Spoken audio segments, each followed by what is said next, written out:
Welcome to a brand new episode of the Bacchanal Podcast. I am one of your hosts. I am Akil, joined by K to the C, holding it down the T dot. Yes. But guess what, Casey? What's good, cuz? My vice president is a Black West Indian woman. Oxtail in the White House tonight. Saltfish in the White House tonight. Oh my God. Double. Well, don't the Jamaicans eat beef patties with like coconut bread too? Yeah, that's true. Yeah. All Caribbeans just do that down here. I don't do that, man. I just eat it raw. With all the white, with all the yellow speckles all up in your raw. mouth. The monster. Just biting. No napkins, Casey. Mm-hmm. Crumbs everywhere. Little orange, yellow crumbs all over the chest. I don't even care. Can't even sneak eat in the car with that. You gotta take a shower. You gotta bathe after that.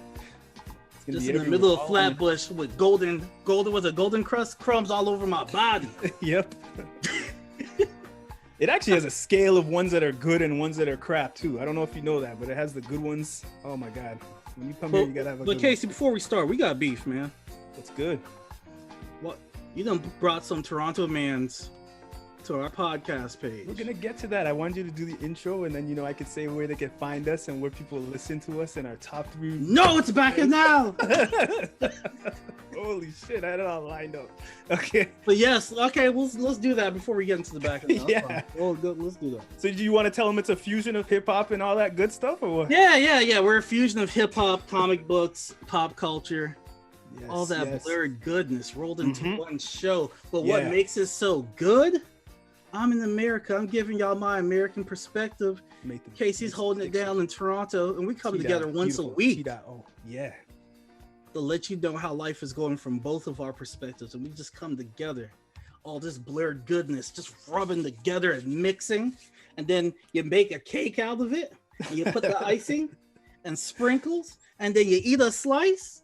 And a slice is an episode of the Bacchanal, Casey. Yeah, man. We're on all your streaming services. You want to listen to podcasts. We got our email at thebacchanalsquad@gmail.com. We got Instagram and Twitter at _Bacchanal. We're killing it on YouTube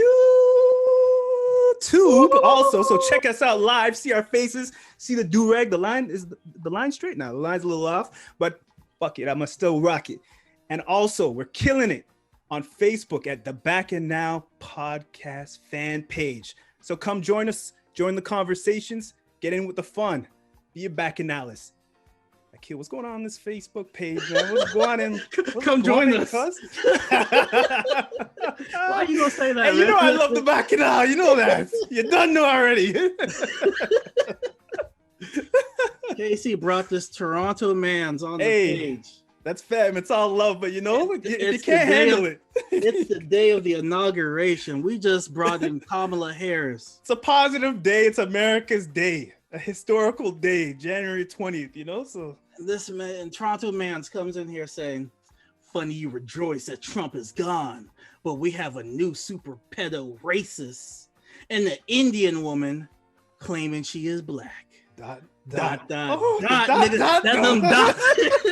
You know the dot, you gotta look for the period. Each dot was like, bring me the smoke. He was asking for it. Each dot, bring. Come on, Mo. That's fab. You know what I mean? But you gotta be able to handle the smoke too. If you wanna shoot a shot first and foremost on the internet, you gotta have your face on the damn thing so people can see who you are.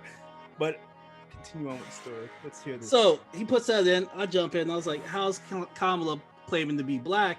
If she's half black, her dad's Jamaican, and she went to HBCU. Didn't really get blacker. She's an AKA. Didn't get blacker than that. And first and foremost, the post was Captain America with Red Skull holding a Trump mask in the air. So it had nothing really to do with Kamala.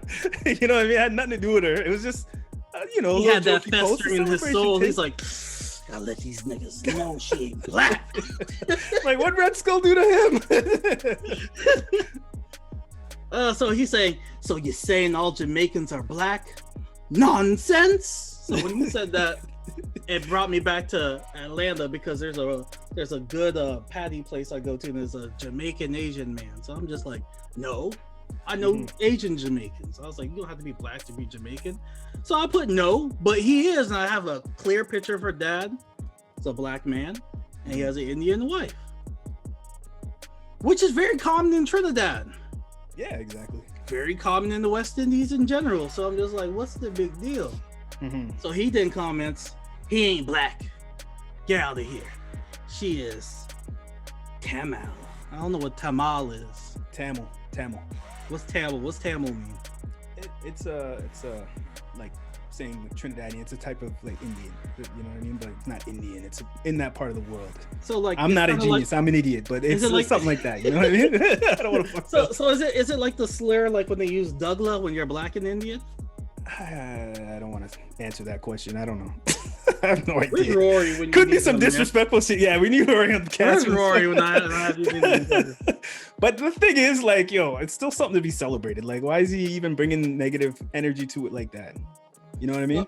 So I didn't know this is your fam. So I put my family's from Trinidad, so I guess I'm not black either. Because I've heard people say dumb shit like, go to my dad and be like, oh, your dad's not black because he's from Trinidad. Like they try to. I'm just like, so it's not African ancestry in the West Indies, but okay. So I'm reading it. I'm looking at it right now as we speak. The next comment is, whose man's is this? Yeah, that was funny.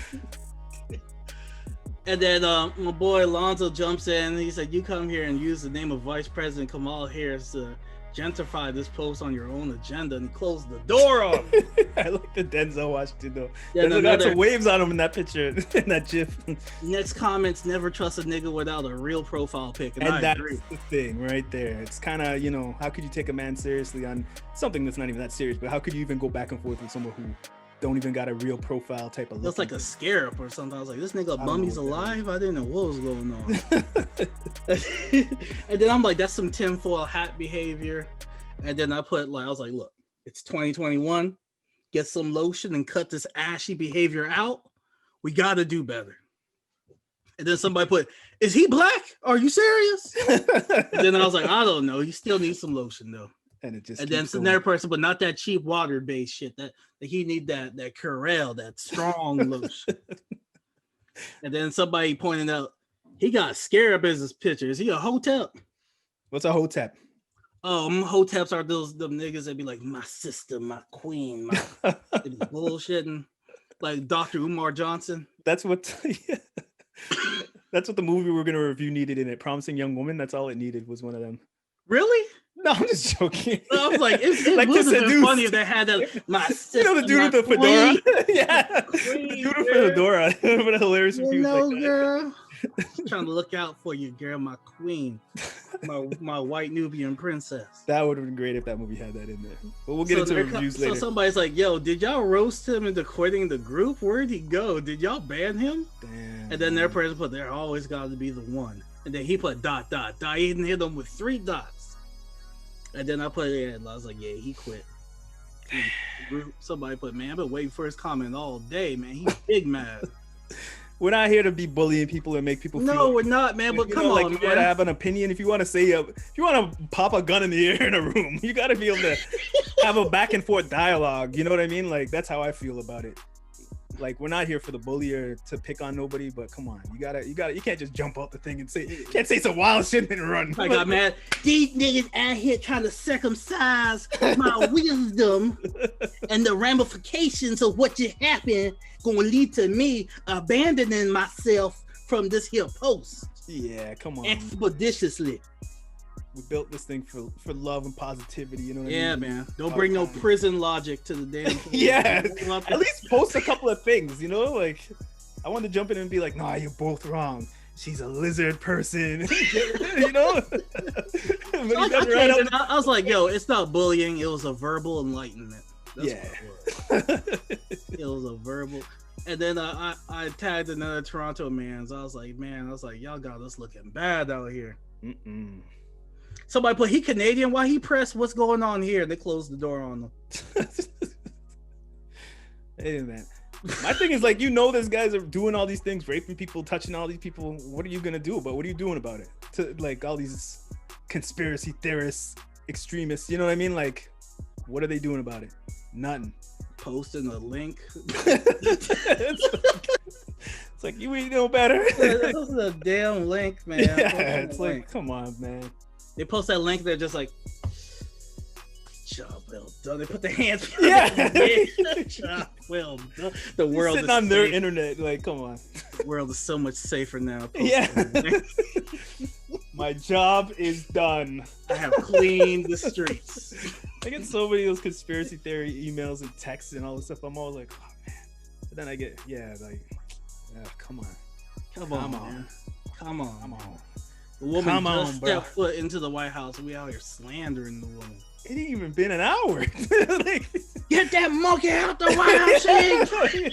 Like, oh, ain't even been an hour yet. Y'all it's her own. It be your own people. Come on, bro. The West Indians slandering another. Let her figure out where she's gonna put her desk in the room first. Like, come on.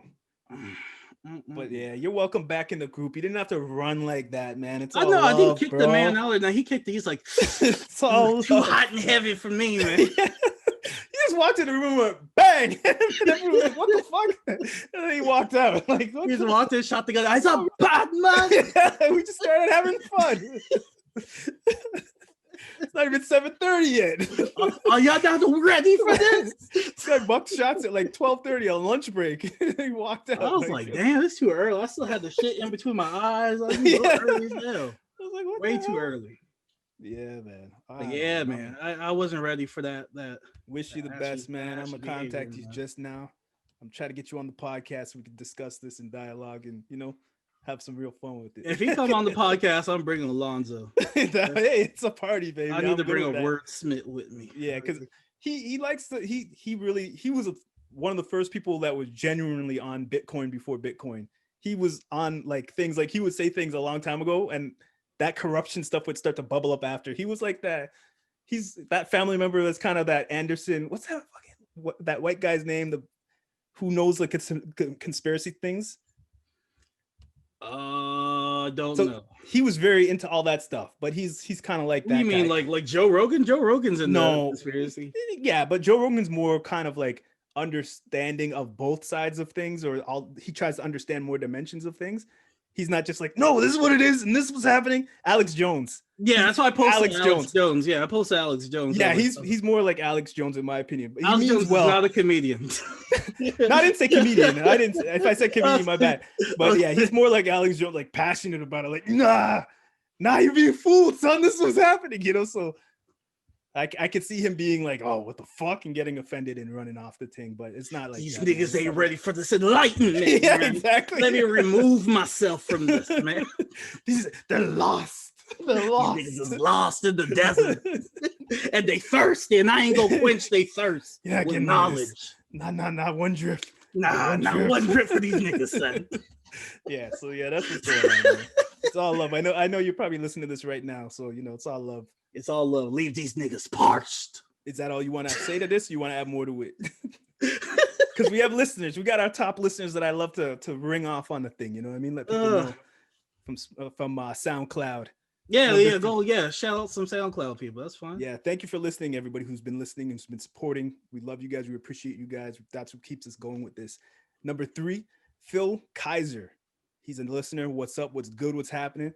Paige James. Number 2, what's happening? What's going on? Thank you for listening. And number 1 for this week is Justin Hall. What's happening, man? Thank you for listening. All right. Thank you, Justin Hall. Moment of silence for Justin Hall or something. I was reading something. I was like, okay. That ain't die. Like, damn, man. No, my nigga Justin Hall. He didn't die. Not Justin Hall, bro. Not Justin Hall. Damn. Too young. I mean, flipping through the things and I just hear nothing. I'm like, oh shit. So what are we talking about today? Justin Hall, Lord, don't take it. We're going to do some reviews. We've been watching a lot of things these past couple of weeks. We gave you guys time on one thing, but first we're going to do a good review, a good in-depth review of American Skin. This movie needs to be known about. It needs to be talked about. It needs to be spread about. So we're going to be doing a nice review of that. we gave you guys time to talk about this, to watch this. So we're going straight into spoilers with WandaVision episode 1 and 2.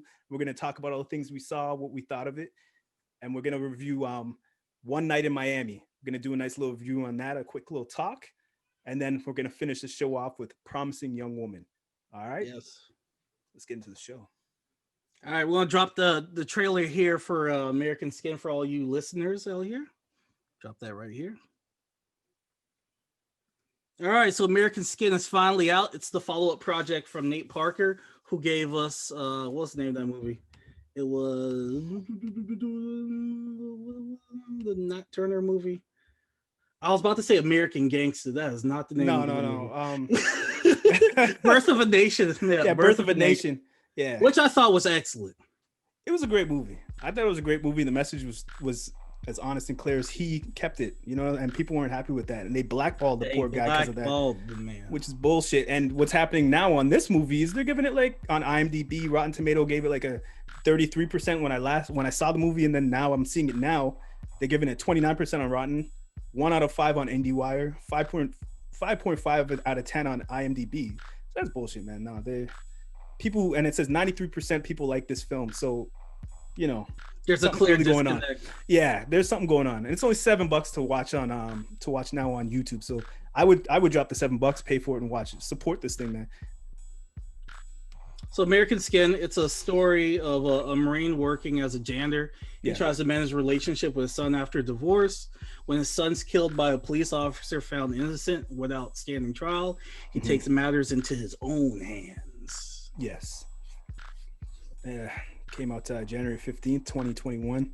And Nate Parker directed. He did the screenplay for this also. So I don't know, man. This is a documentary series movie. The budget's not too high on it. You could tell while watching it, but they did a slick thing of making it a documentary style, and then they flip it, put it on its head, and make it very interesting the way they use that small budget and still keep the audience engaged. Kept me engaged personally. So let me talk about one of the cons for me. Was that documentary style. I understood that he was on the budget, but I'm not a big fan of like found footage doc style films. So that kind of threw me through a loop because it's filmed like a student film, like a Sundance project.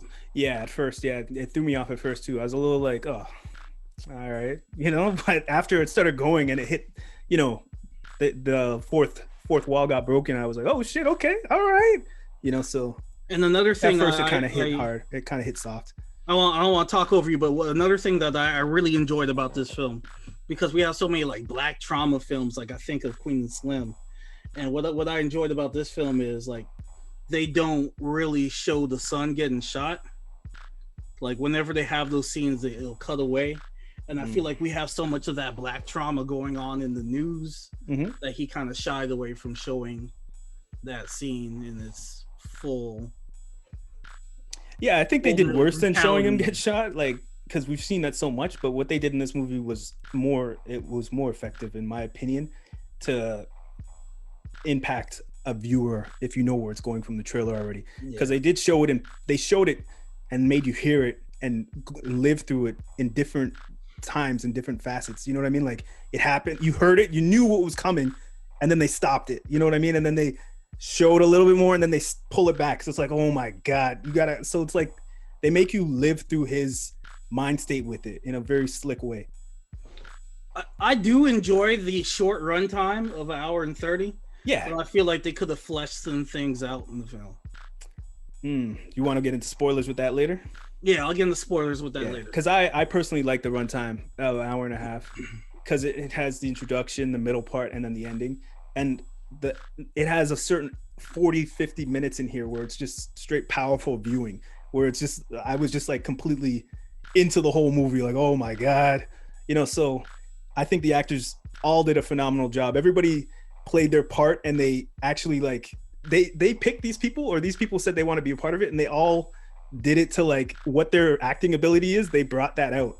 Like even Thierry Rousseau, the officer Dominic Reyes, who played in Sons of Anarchy and a couple other things like Marvel. Yeah, he was in a Marvel show, Cage. Yeah, he was in Luke Cage. He did a great job with this, where he's always that kind of like, all right, you want to see where this is going? Like, all right, you know, like that personality of a condescending person, you know, like that asshole characteristic. I think he did a great job with that.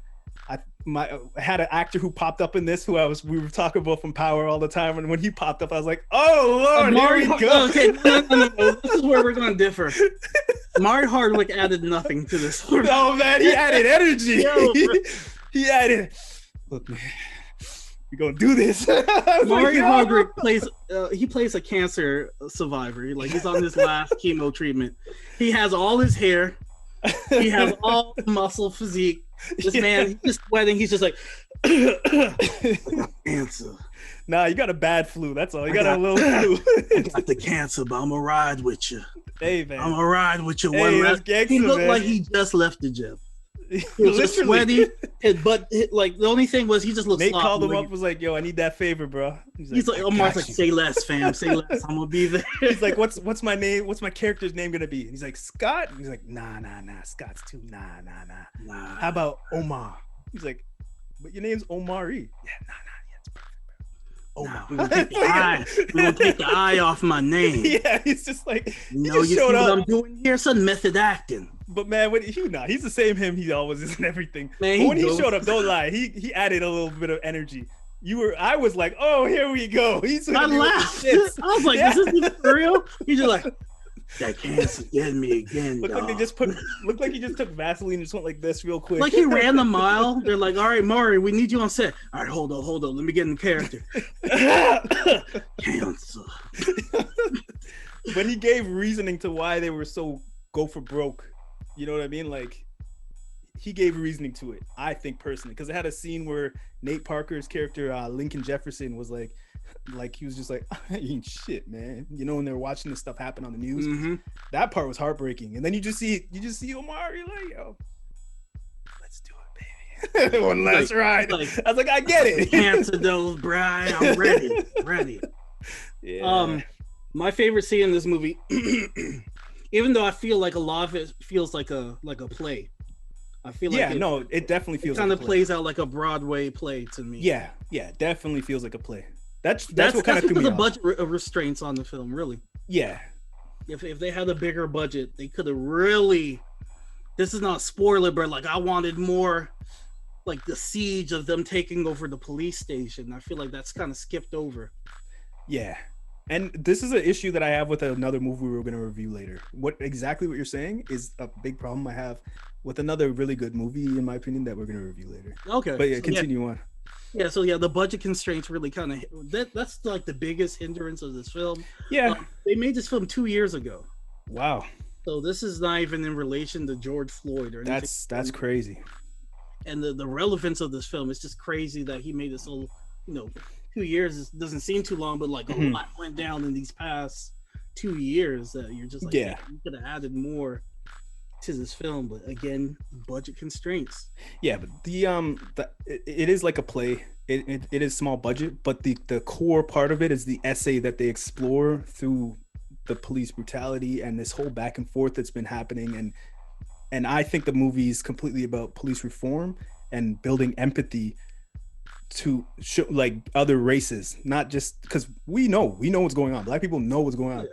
But like a lot of other races that say, oh, well, this, I don't know, maybe he did this, maybe. So they made like a very concrete proof story for you to follow. And if this movie does not give you empathy in this situation to say, we need to reform the way that the school systems are and reform the way that the police systems are, I don't know, man. I don't know. But I think they knocked it out the park with what they were trying to do. Let me jump in because I lost my train of thought at first. So my favorite scene was when it was his cousin confronted the police chief. Like, killed my cousin, blah, blah, yeah. Blah. Like that felt like raw emotion. Because there's other scenes where the cop that is the one that killed the little boy. Yeah.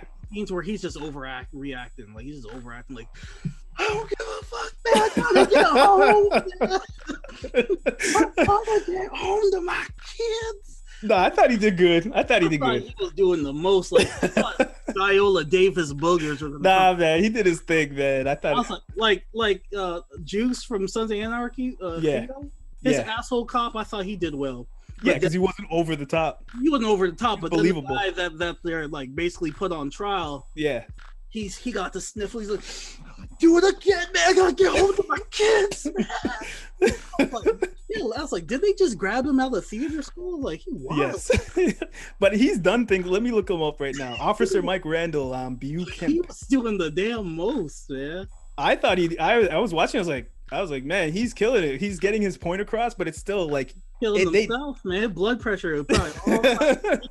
Like, what's he doing, man? But you could see he was bubbling from when they sat him down. He was bubbling, you know. So I was like, I don't know, something about him. About to have his Al Capone, his Joe Pesci moment. You know what I mean? He's about to have his moment. It was something. I'll tell you that. It was a lot. Yeah. It was a lot. Like, I'll be deeply invested in the moment, and then that jackass will be doing something. I'm just like, come on, man. I liked it. I liked what they did with him. I wasn't crazy about. I wasn't crazy about his son. Mm-hmm. I was just like, ugh.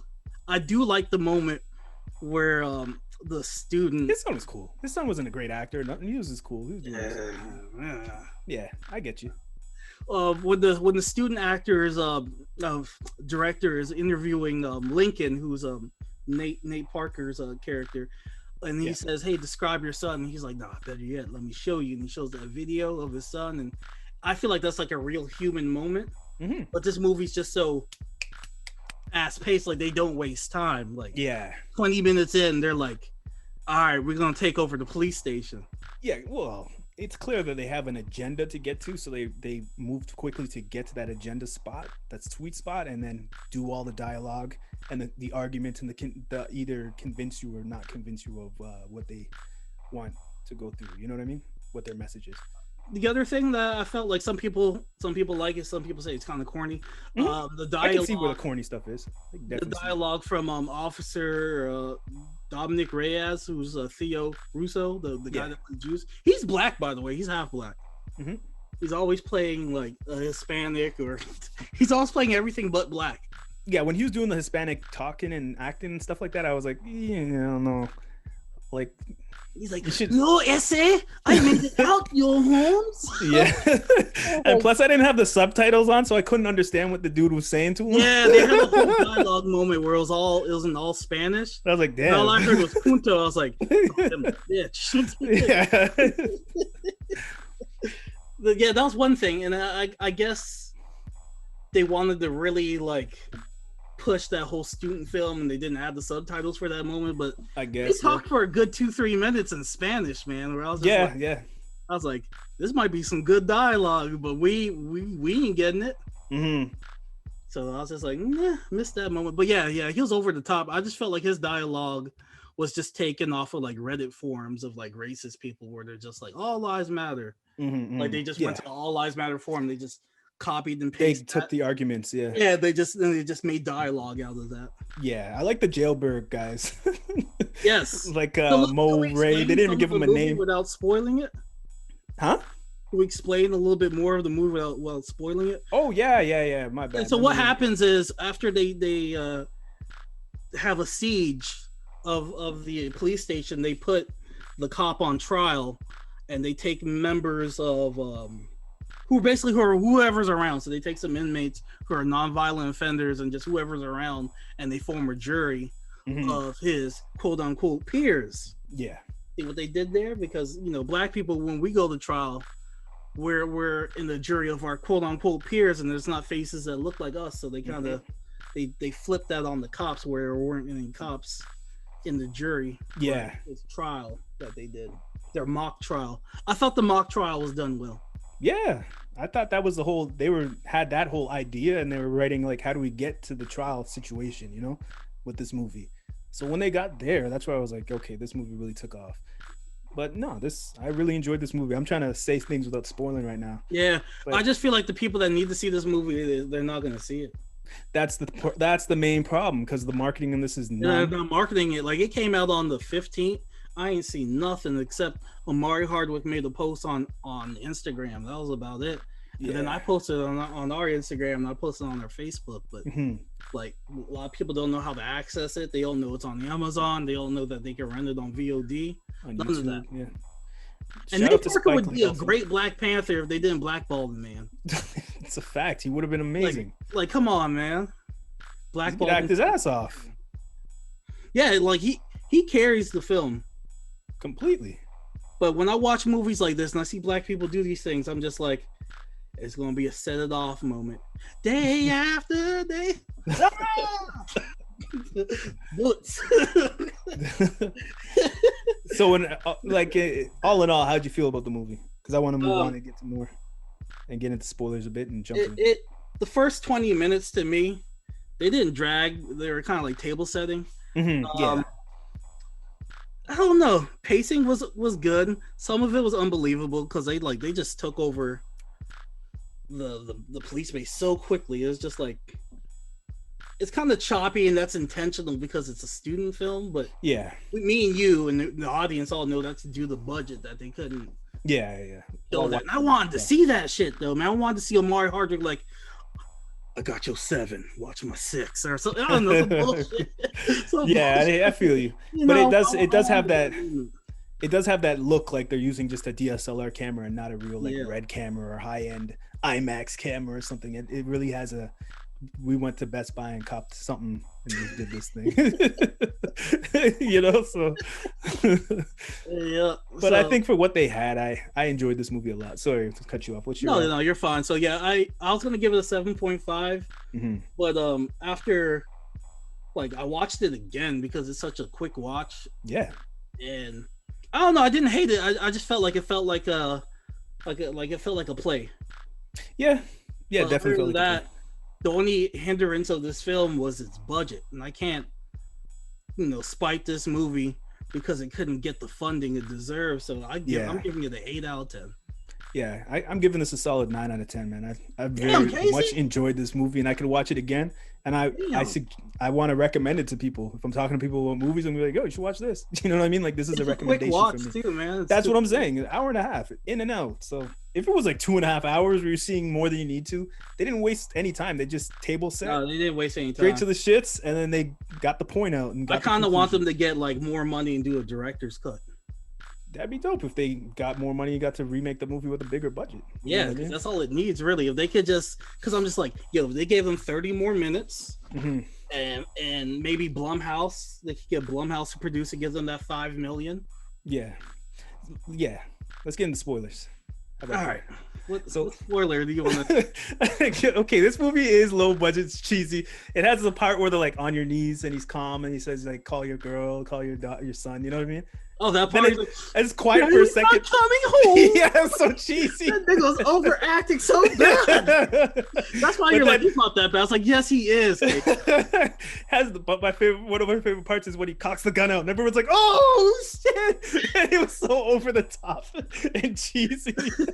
Like he's just like he whipped the gun out. Oh man, that part had me laughing. They shot Granddad out of nowhere. Man. Oh man, Granddad caught him in the shoulder. He's like, I'm good, young blood. I was like, I didn't even know he was there. I had no idea he was even in the building. Who is he? They kidnapped that police chief randomly. Like he came out in his junkie shorts. They look like they hog-tied them. Like he just came out. Like they just went in the bathroom as he was shaving. They're like, nah, nigga, time is up. Yeah, those guys were like freaking ops. They weren't no regular Viet soldiers. You know, the way they just came in there. Like it needed more like John Q moments where like other police were trying to break in and save them. Yeah. But their thing was like they're like, oh, there's so much riots going on in town. They're busy. Yeah. Like we were talking about with the budget, if they had a bigger budget, you would have seen a riot pop off like around the police outside. So it's like, oh, holy shit, we can't control this. You know, like something to make it so we understand why or the snipers on the roof. And they're getting like their interviews and stuff. Like they're talking to people outside, and you see some people outside that support it, and some people that that aren't for it. Yeah, both sides like out arguing and protesting. That would have been interesting if they had something like that going on. Yeah, and more from the kid, the cousin, who was like, yo, you killed my cousin, bro, who was passionate actor. Like, give him more, because he was killing it. If he was like the leader of the people outside who are like, yo, screw this, they're doing this, and they give him a more of a scene, a more thing, and it shows him and his cousin like walking and talking, and you see like an actual chemistry and development of character. Casey, you're adding 30 minutes to the film right That's what I'm saying, but that's the type of thing if they were gonna have a bigger budget to do, because that kid could have been the leader of the outside people who were. Yeah. They could have just like fleshed it out a little bit more. I would have gave it the perfect score if they did that. But again, they stopped this man from being great because of the budget. Man. Yeah, they had like $50 to do this movie and they knocked it out the park. So like, what do you want from them? He rented out like a town hall area, and just put some desks and some dividers in there, and it was like, all right, this is the police station, So I can't be mad at a guy for actually making something with nothing. I say he should bring it to Broadway as a play, make some money off of that. He should do that. That's refinance genius. The movie. That's a genius movie. That's a genius move right there. Who pissed me off was the damn cop, lieutenant, black cop that they had in there, who went to speak to the mom. I was like, come on, man, what are you doing? You be your own people, Casey. That pissed me off. And when she called him and was like, yo, what are you doing? Stop doing this. I was like, this is why you're not with him no more. I was on the other side of the fence. I knew he was going to die. And then the other thing I didn't like is when he finally got that part was kind of corny with the cops like, we're going to walk out together. Friends. Nigga, you killed my son. We're not. But the empathy, shattered through him. You know what I mean? He cracked through the ceiling of ignorance. Him at least twice. He cracked through the ceiling of ignorance. That's what this movie is about, man. No, crack his skull, man. That's what. Yeah, for his real life. Like my thing is like if they showed more of that scene, I know. I said I appreciated that they didn't show, but I feel like with what happened with George Floyd, what if this cop was just a complete piece of shit? Yeah, but that's not the point of the movie. He didn't crack through. That's not the point of this. That's why you got hit with a bullet, then, man. You gonna die anyways. You're not gonna make it out of there alive. So you think the overacting cop should have been like, "Nah, man, just put one through my leg." Yeah. He's like, I deserve it. Oh, fuck, nah, the message wasn't violence. The message is we're human. We're not animals. We're human. We're better than what you guys think we are. You guys are what you think we are. Hey, you killed my son, and I'm about to die in the process. I get it. I'm about to die in the process, but I changed your heart, so. Yeah, I get it. I shake my head and I get upset when I see the black people. He's like, in the courtroom. You see now, Mr. White Man? You see now? But, you see now? Yeah, when they're our in the blood is the same. I agree, black man. Kumbaya. Okay, let's go outside. Bullet. Yeah, exactly. Come on, man. Yeah. No, I hear you. But they're trying to do a specific message, and it's to build empathy and crack. Well, what was the end goal? He's just like, now you feel how I felt. All right, I'm gonna die. Peace. And then he's going home to his family still. And he's like, I bet. That was a crazy day. He go home. Yeah, he's like, yo, man, I know I Skype called y'all about an hour ago. This shit was wild. Black man killed himself. I lied, though. I'm gonna be back on that bullshit. Yeah, exactly. He is. He's like, till Monday. He's like, I'm really gonna put the pressure on them Negroes. Yeah, he's not even gonna ask anything. Just bullet. Straight shots. He's like, I ain't taking no chances. Y'all ain't about to kidnap me again. Yeah, exactly. He's gonna have 2 guns on him now, not 1. All right, let's wrap this up. Any final thoughts? Nah, I honestly recommend watching this movie, even though it has its cheesiness and its low budget and yada yada yada. This hits a good. It gets the point across.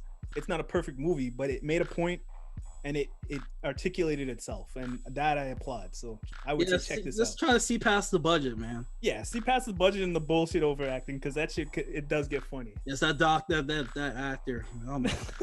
And Omari, man. Omari, man, yo, you're one of my top actors in 2021. That actor. Oh my god. He's one of my favorites. Okay? I ain't gonna make it home. He's one of my favorite actors of the year, man, so far. Who, Omari Hardwick? Just for the shits. Anytime I see him in something, I'm like, oh, it's gonna be some shit. Omari, man, he's gonna bring the pressure. He's felt gonna give y'all some waves. We'll bring the pressure. Nah, he pulled the waves back. It was all messy. He had the waves, man. He's like, cancer ain't gonna kill this damn tsunami. He put Vaseline all on his head, on his face. He's like, yo. I think his character forgot he had cancer, man. Yeah, because he was moving better than the old most covert shit. Yeah, he forgot he had cancer. Yeah, like 50 Cent, he really committed himself to playing a character with cancer. Like Omari just ran the mile and got sweaty. Nope. All right, what's next on our agenda? Our agenda next is WandaVision. Yes. All right, you want to drop the trailer for that for the people listening? Dropping the trailer right now. Holy. What's All it right, been? 500 WandaVision. days? What's it been? 500 days since we got a actual official to the story Marvel TV show movie? It's been about more than a year, right? I'm not happy, Case. I'm gonna be a snob about this shit, man. Oh my god. This is a brave move that they just I'm gonna did. be a snob. I'm gonna be a snob. Okay, tell me your thoughts on WandaVision All right, before I episode be a 1 and 2. snob, before And I we're start getting right into snobbing- spoilers because you guys had time to watch this thing, Oh, yeah, man. it's been enough time. Before we start being snobs, all right. Look, it's been a while, Marvel. All right. I appreciate you doing something different because we said, do something different. Marvel's so formulaic. Do something different. Kevin Feige's like, you know what? I love Nick at Night. And I have Marvel properties. I'm going to put both these shits together. And I'm going to give y'all WandaVision. He did that. Now, my thing is 2 episodes? And then you want us to wait a week for just one? For a 30-minute show? That's on Disney, man. That's a because the way the show is structured, it's like an onion, and they peeling them damn layers so slow right now. They're like, they barely peeled the layer with the first 2 episodes because they gave you like a. They're like, you want to see some titty? They gave you a peek, Casey. They gave you a quick peek, and they're like, okay, we ain't really gonna get into the shits until probably episode 5. Probably not. That's another 3 weeks, before we get into the shits. And then there's 9 episodes total. So here's my thing. The reviewers that got the early screening, they got 3 episodes. Yes, they did. I say give the general public 3 episodes from the jump. From there, every week, give everybody 2 episodes. Yeah, that's what I was telling you. 2 episodes would have been. So that gives you 4 weeks. At least on a Tuesday and a Thursday. You know, like give us one and then make us wait 2 days and then give us the next one on the Friday. I don't know. But the way that they have this spread out, it's like it's gonna make people like I used to watch Legion and I would watch it weekly and I would get confused and I wouldn't know what the hell is going on. Mm-hmm. But when I binge watched it on Hulu, it was easier for me to follow. And I was like, okay, so this is and you know, Legion's like a batshit crazy show. That show's all over the place. He's inside his mind, inside another person's mind, inside another person's mind. Like, it's just wild. Now, WandaVision, it has that wildness, but it's more tame than Legion. But it's still easy to get lost. Mm-hmm. And I feel like if you're able to binge it, you could bypass some of that fluff that's in the show. This nitty gritty. These 2 first episodes is usually something that we would see in a movie for like 10 minutes in the movie. You know, like just a quick little thing where a person gets knocked out and they're tripping for a sec and then they got to find themselves to get back out. That's what it feels like this whole season or series is about to be. Episodes were like if you had a milkshake and they sprayed like, you know, you got the sprinkles and the whipped cream and the cherry on top. This is you just taking the cherry, eating the cherry, and you leave the rest. You just like, I'm parched. You just I gotta applaud them for you know, for doing something so different from what we would expect and still telling a story of what's happening behind what we're seeing. And I appreciate the style that they did the show in, where it's giving props to the old shows while slowly, like it's done in old show style, like with the camera. But then while you're watching, as she's starting to get out of it, they use contemporary style cameraing, like with the camera actually like on a steady cam moving backwards. Like when dude's choking, the camera angles aren't like just 2 cameras. Yeah, it's not the Dick Van Dyke. Yeah, it switches to like actual cameras that are moving smooth and it's like whoa, wait a minute. So it gives that trippy feel to it. So I appreciate what they're doing. It's like, damn, man. I'm just saying, like, could have been 1 episode. Out of a 30-minute episode, 12 minutes are important. Wow, that's how I feel. Like every time I watch it, like I got all the little Easter eggs. So but what's happening? She's like mechanically rebuilding Vision through her vision, but like you're seeing him slowly become the real Vision in her mind, and in her mind is this show where she's slowly bringing people in through her powers. They're getting sucked into this bubble probably, and the town is slowly getting bigger and bigger and more realistically vibrant, like a computer like making itself. It's kind of dope. She created her own warped reality, and you hear but at first it's just like Jimmy that street Woo on the radio. Jimmy Woo's the he's the Asian guy that was in Ant-Man too. Yeah, he's like, Wanda, who's doing this to you, Wanda? Yeah, that was him calling her on there. Yeah, but she creates her own warped reality. And another thing that you want to know about Wanda, that's slightly different from the comics. Like in the comics, she has that chaos magic, which she kind of has in the MCU. But in Okay. the MCU, her magic is so similar To the red to gem. the Infinity Stones, Yeah. to the point where she could control the Infinity Stones. Because like, what's that movie? Age of Ultron's a very important movie. Yeah, I watched it the other day before this came out. I Like don't as know if much I was as I telling you didn't that. used to like it, you watch that shit over. So many little It's Easter eggs and tidbits in that movie. I was like, yo, this movie's not that bad. Like I remember when that movie came out, people were like giving it like, yo, this movie's trash. Da, da, da, da. It is it does a lot. It has a lot on its plate that it has to do, Yeah. but the movie was not as bad as people said it was. I was actually enjoying it a lot, watching it the second time, knowing that Wanda's coming out and the amount of little details they put in that, holy. And then what they applied to this show, like even the dude with the glass, they made like a not the toaster oven for Stark. They made the watch, and they're saying that Stroder or whatever his name is always watching. Yeah. I'll go into detail of what all that stuff means. That was great.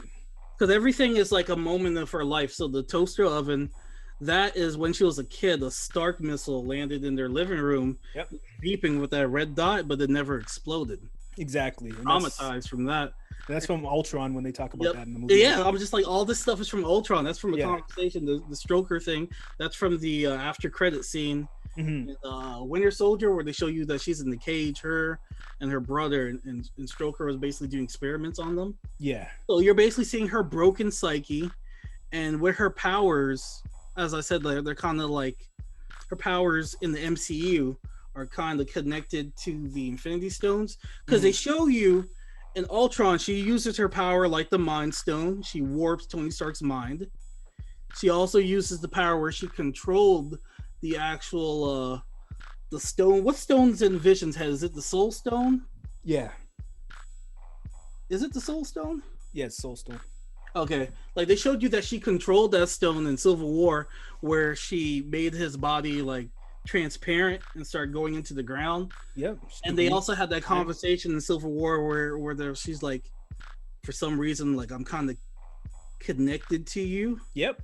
Exactly. And there's also a part in the commercial where they briefly show you her like rebuilding the Mind Stone. So what I think is, in this warped reality, because she could use power just like Doctor Strange, where he saw the different infinite time loops. Yeah, like she did that in Ultron. Like she used every like she reversed time. Remember in Infinity War to save him, and then she reversed time in WandaVision too at the end of the second episode. Yeah, and I believe she said in Infinity War, when they disappeared for a little while, and then the bad guys came and tried to get them, she was like, "Yo, all I wanted was time. Like all we wanted was time."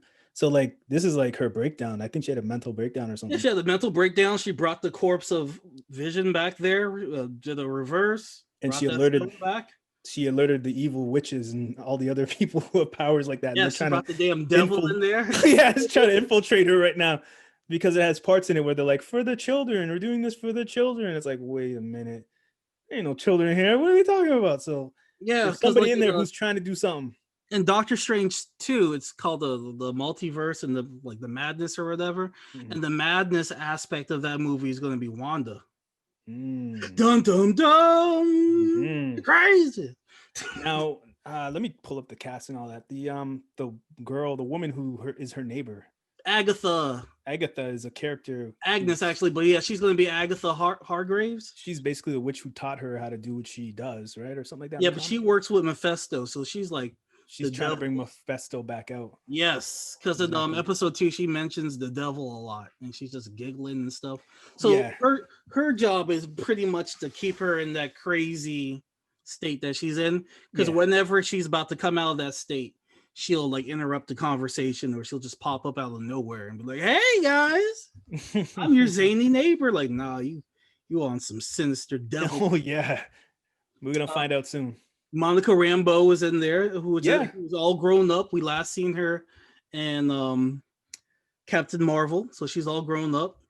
And my thing is, she probably infiltrated that world, and I guess when you get in there, wipes your memory.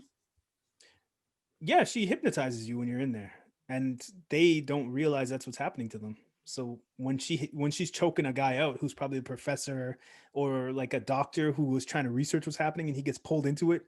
And they're like, please stop, because they're kind of like in it still, but they're trying to figure out what's going on. I think they're trying to find out answers while being hypnotized. Like they know they're going to be hypnotized. So they're jumping in and being like, okay, let's try to figure out what's going on with her. But once she starts to figure out she can't answer a question, she starts to panic and starts killing everything around her. So like the second episode where they're doing the magic trick in the Yeah. cabinet that they're in, that's the soul stone. I mean, Yeah, that's yeah. the mind stone. The mind stone on the cabinet. Yeah, that's the mind stone. That's the stone that Vision is the mind stone. So that's Yeah. the stone that Vision has in his head. Mm-hmm. So that to me is showing you that she's piecing that back together. Yep. She's taking all the And memories. the thing is with the throwbacks to those older shows, my thing is like I don't have any connection to those 50 shows, so I'm just like meh. But I know when they get to the 90s, I'm gonna be like, oh shit. Yeah, exactly. So me too. Even like, the 70s, like that 80s and 70s show. Like they already have the lady from that 70s show, the mom. So when they incorporate the 70s, I think in the next episode, because they did the 50s, 60s, the next one should be the 70s. Yeah, so the next one's the 70s. You got that should make more sense to what's going on, and we should hopefully get to see more of what's going on the outside. I like the way they break the fourth wall in this right now. Like the first episode, they kind of show the people outside Sword watching her show, like they're watching into her mind through the TV, which is very interesting because I didn't think it was going to be like that. I thought it was going to be a bubble that they just go into and they don't know what's going on. But it seems like they are covertly going into this bubble to try to extract information from her or try to stop her from being able to do something harmful to the world. Now, I think if Vision does come back, I think it'll be cool if we get Gray Vision. Yeah, it makes sense. He could probably just make himself Gray Vision for a little bit. Yeah. Just for a quick shot for the... So, yeah, people are saying House of M, which in the comics is where, like, she basically created, like, this warped reality, and she went crazy, and she got rid of all the mutants. I think the opposite will happen in this show, where she creates mutants. Yeah, that's been the talk for this one I've seen. In that House of M, she had 2 kids also, and they keep talking about the children, but it could be the children of Antum. So like the mutants. I think we're gonna get Wicked and what's the other kid, like Speed or something like that. Yeah, that was her kids in the House of M. I remember she was pouring a wine bottle, but with the magic, and you could see it said something like M or something was on there. They put a lot of Easter eggs in this show, man. It is, but I'm just like in between the Easter eggs, it's just like I ate gum, laugh track, dude. Yeah, but at that same time, the guy who gave him the gum is like an agent of Sword trying to, dismantle or figure out what's going on. So he's like a spy, like covertly, like, oh, let's see what happens. We sabotage this guy with this. So the devil's there. Who do you think is the devil? The devil's supposed to be there? Oh yeah, Mephisto's there. He's lurking. Huh. Could be the guy who might be his was boss, given the mail. Mr. Hart, or it could be it might be the mailman. Because Yeah. they showed him for 1 second and she seemed to know him, like they had like a bond already and he was walking by. Oh like, yeah, they were like yeah. So like, yeah, Gary doing some demon shit.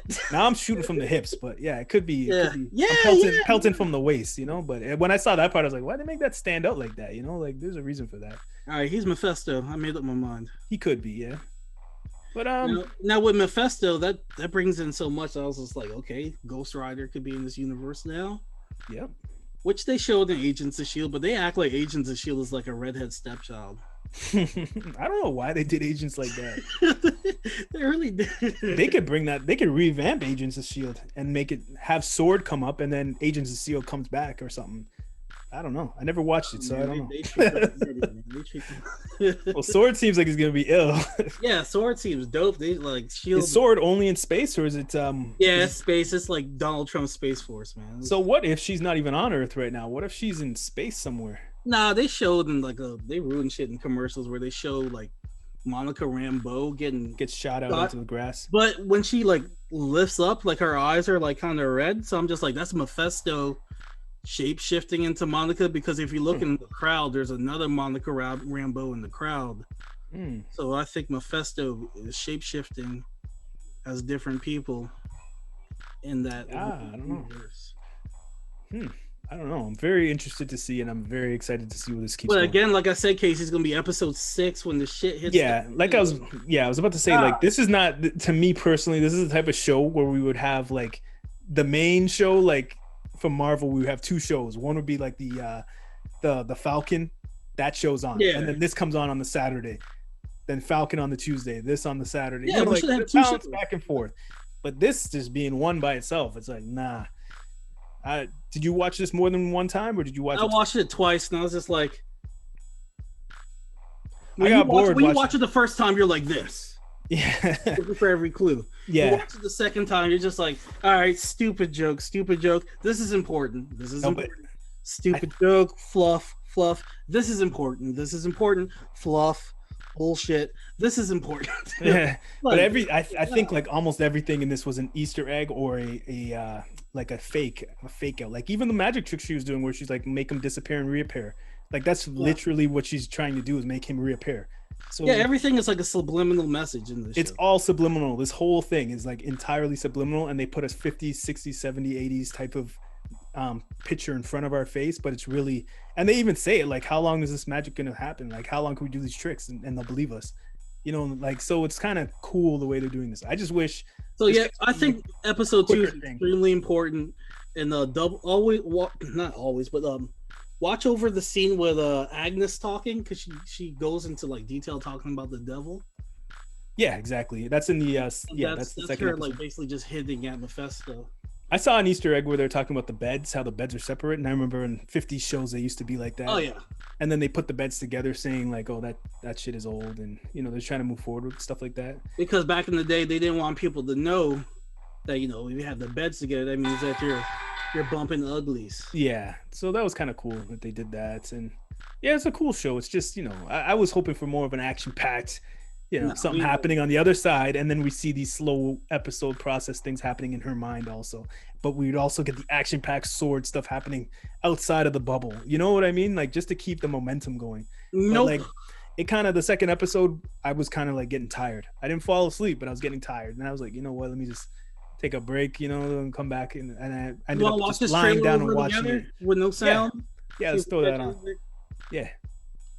All right, let's take a look, see over here. So yeah, it's cool, but it kind of loses its momentum.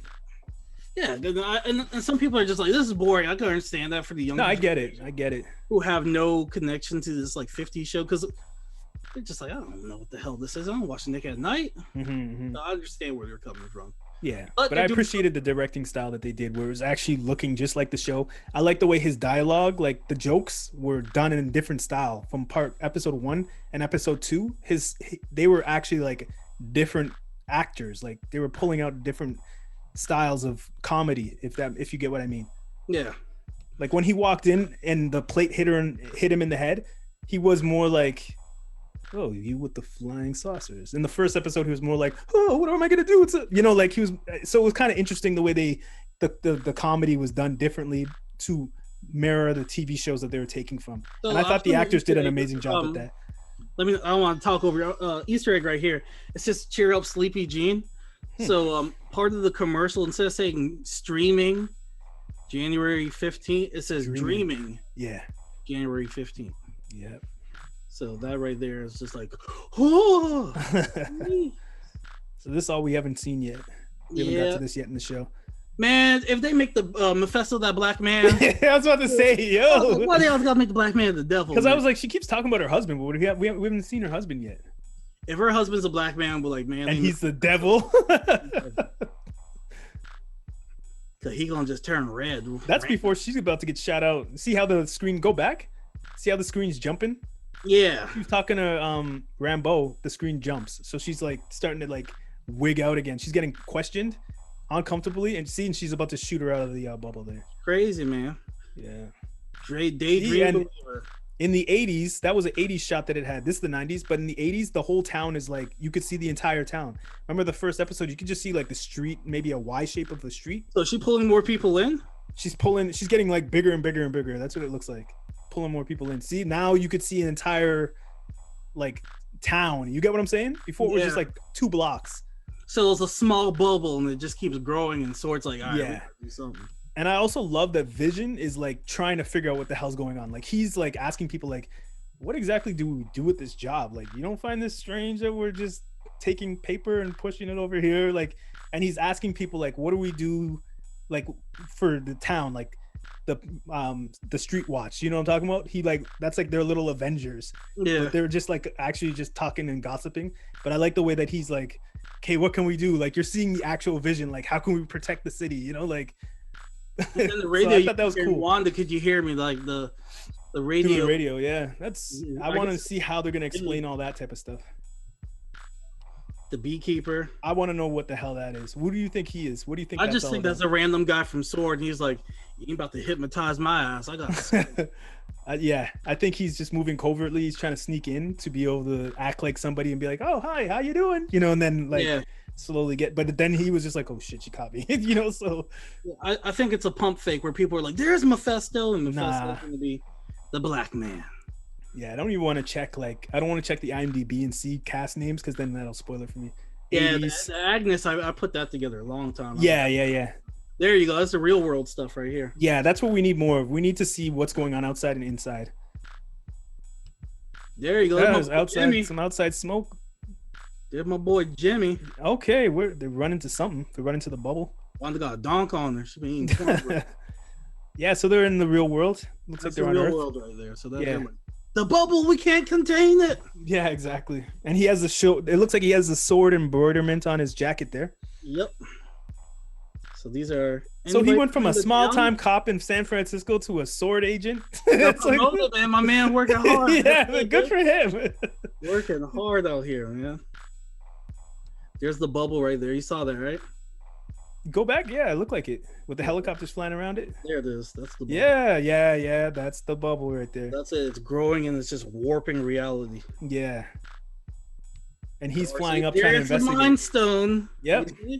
Yeah. My girl rebuilding it, man. She out here getting her Bob the Builder on. So this is there we go. That's her rebuilding it in real time. Yep. And that's what that cabinet was a picture of. Mm-hmm. This image right here. Making it reappear. What if Vision's like, you crazy? I want a divorce. He's like, I ain't signed up for this, man. I'm a robot. I was gonna say something I forgot. Yeah, it's good. It's a good show. It just needs something else to be there. It would be better if they gave us two. Stop being lazy, man. Yeah. We needed something else that's not weird to balance it out. like Loki needs to be with something else also. You know, like something this is a filler show that you watch in between something else, like you said. Yeah. We need like a Disney show or something at least to man, what was I gonna say? Shit, I forgot. I had a good one. I had a good one. But that's my thoughts on this. I enjoyed it. I found it kind of boring watching both these two type of episodes at the same time, but I appreciated what they were trying to do and what they're doing. How come she ain't doing no black sitcoms? How come she ain't going to Good Times? That's a good fact. Family Matters. I don't know. Family Matters would be a good one. We don't know yet. That's 90s, isn't it? Do know. She ain't about that life, man. She about to be hanging with Mr. Cooper. Do they own copyright on that stuff? I don't know. Hulu has all those shows on Hulu, and Disney owns okay. Yeah, so we got to see where... I know Disney could cut the check. That's true. You know they're going to do a Full House episode. Her sisters ain't going to show up. How you got Mary-Kate and Ashley on speed dial, but they can't show up for you? That's true. That'd be dope if they did show up. Man. Maybe they might. Yeah. They'll be witches. Foolish witches. Hey, sis, can you show up for my show? No. Done with that shit. Traumatized me. You can't afford me. Just hang up on it. These girls are billionaires. They ain't showing up for that. Yeah, they're traumatized. Their families involved. They're like, nah, man. Keep grinding, though. I support you. Can you show up for my show? Yeah. I'm going to send you thoughts and prayers, baby. I ain't showing up. Yeah, for the first two, I'm gonna give it a 7. I'm sorry. Yeah, I agree. 7. Because it just felt like while in the second episode, I was just losing momentum. I was like, man, what else can I do right now? I told you episode 5 is gonna be fire. I don't even know what episode 5 is, but I'm just like, it's the middle ground. They gotta be fire. This is something got 9 episodes, Casey. This is a 10-15 minute moment in a movie where they like get tripped out for a second, then they've put it together, what's going on, and then we get back to the shits. But this is like, is this the whole series? Is Vision gonna put it together at the end of this whole thing? Like, wait a minute, and then I'm back. You know, like, come on. If they get to episode 8 and you haven't watched any, I feel like if you sat down and you watched all 8, you'll enjoy it. Great. But if you're watching this weekly, you're just like, all right, next week I gotta find out what's downstairs. So they heard a sound. Yeah.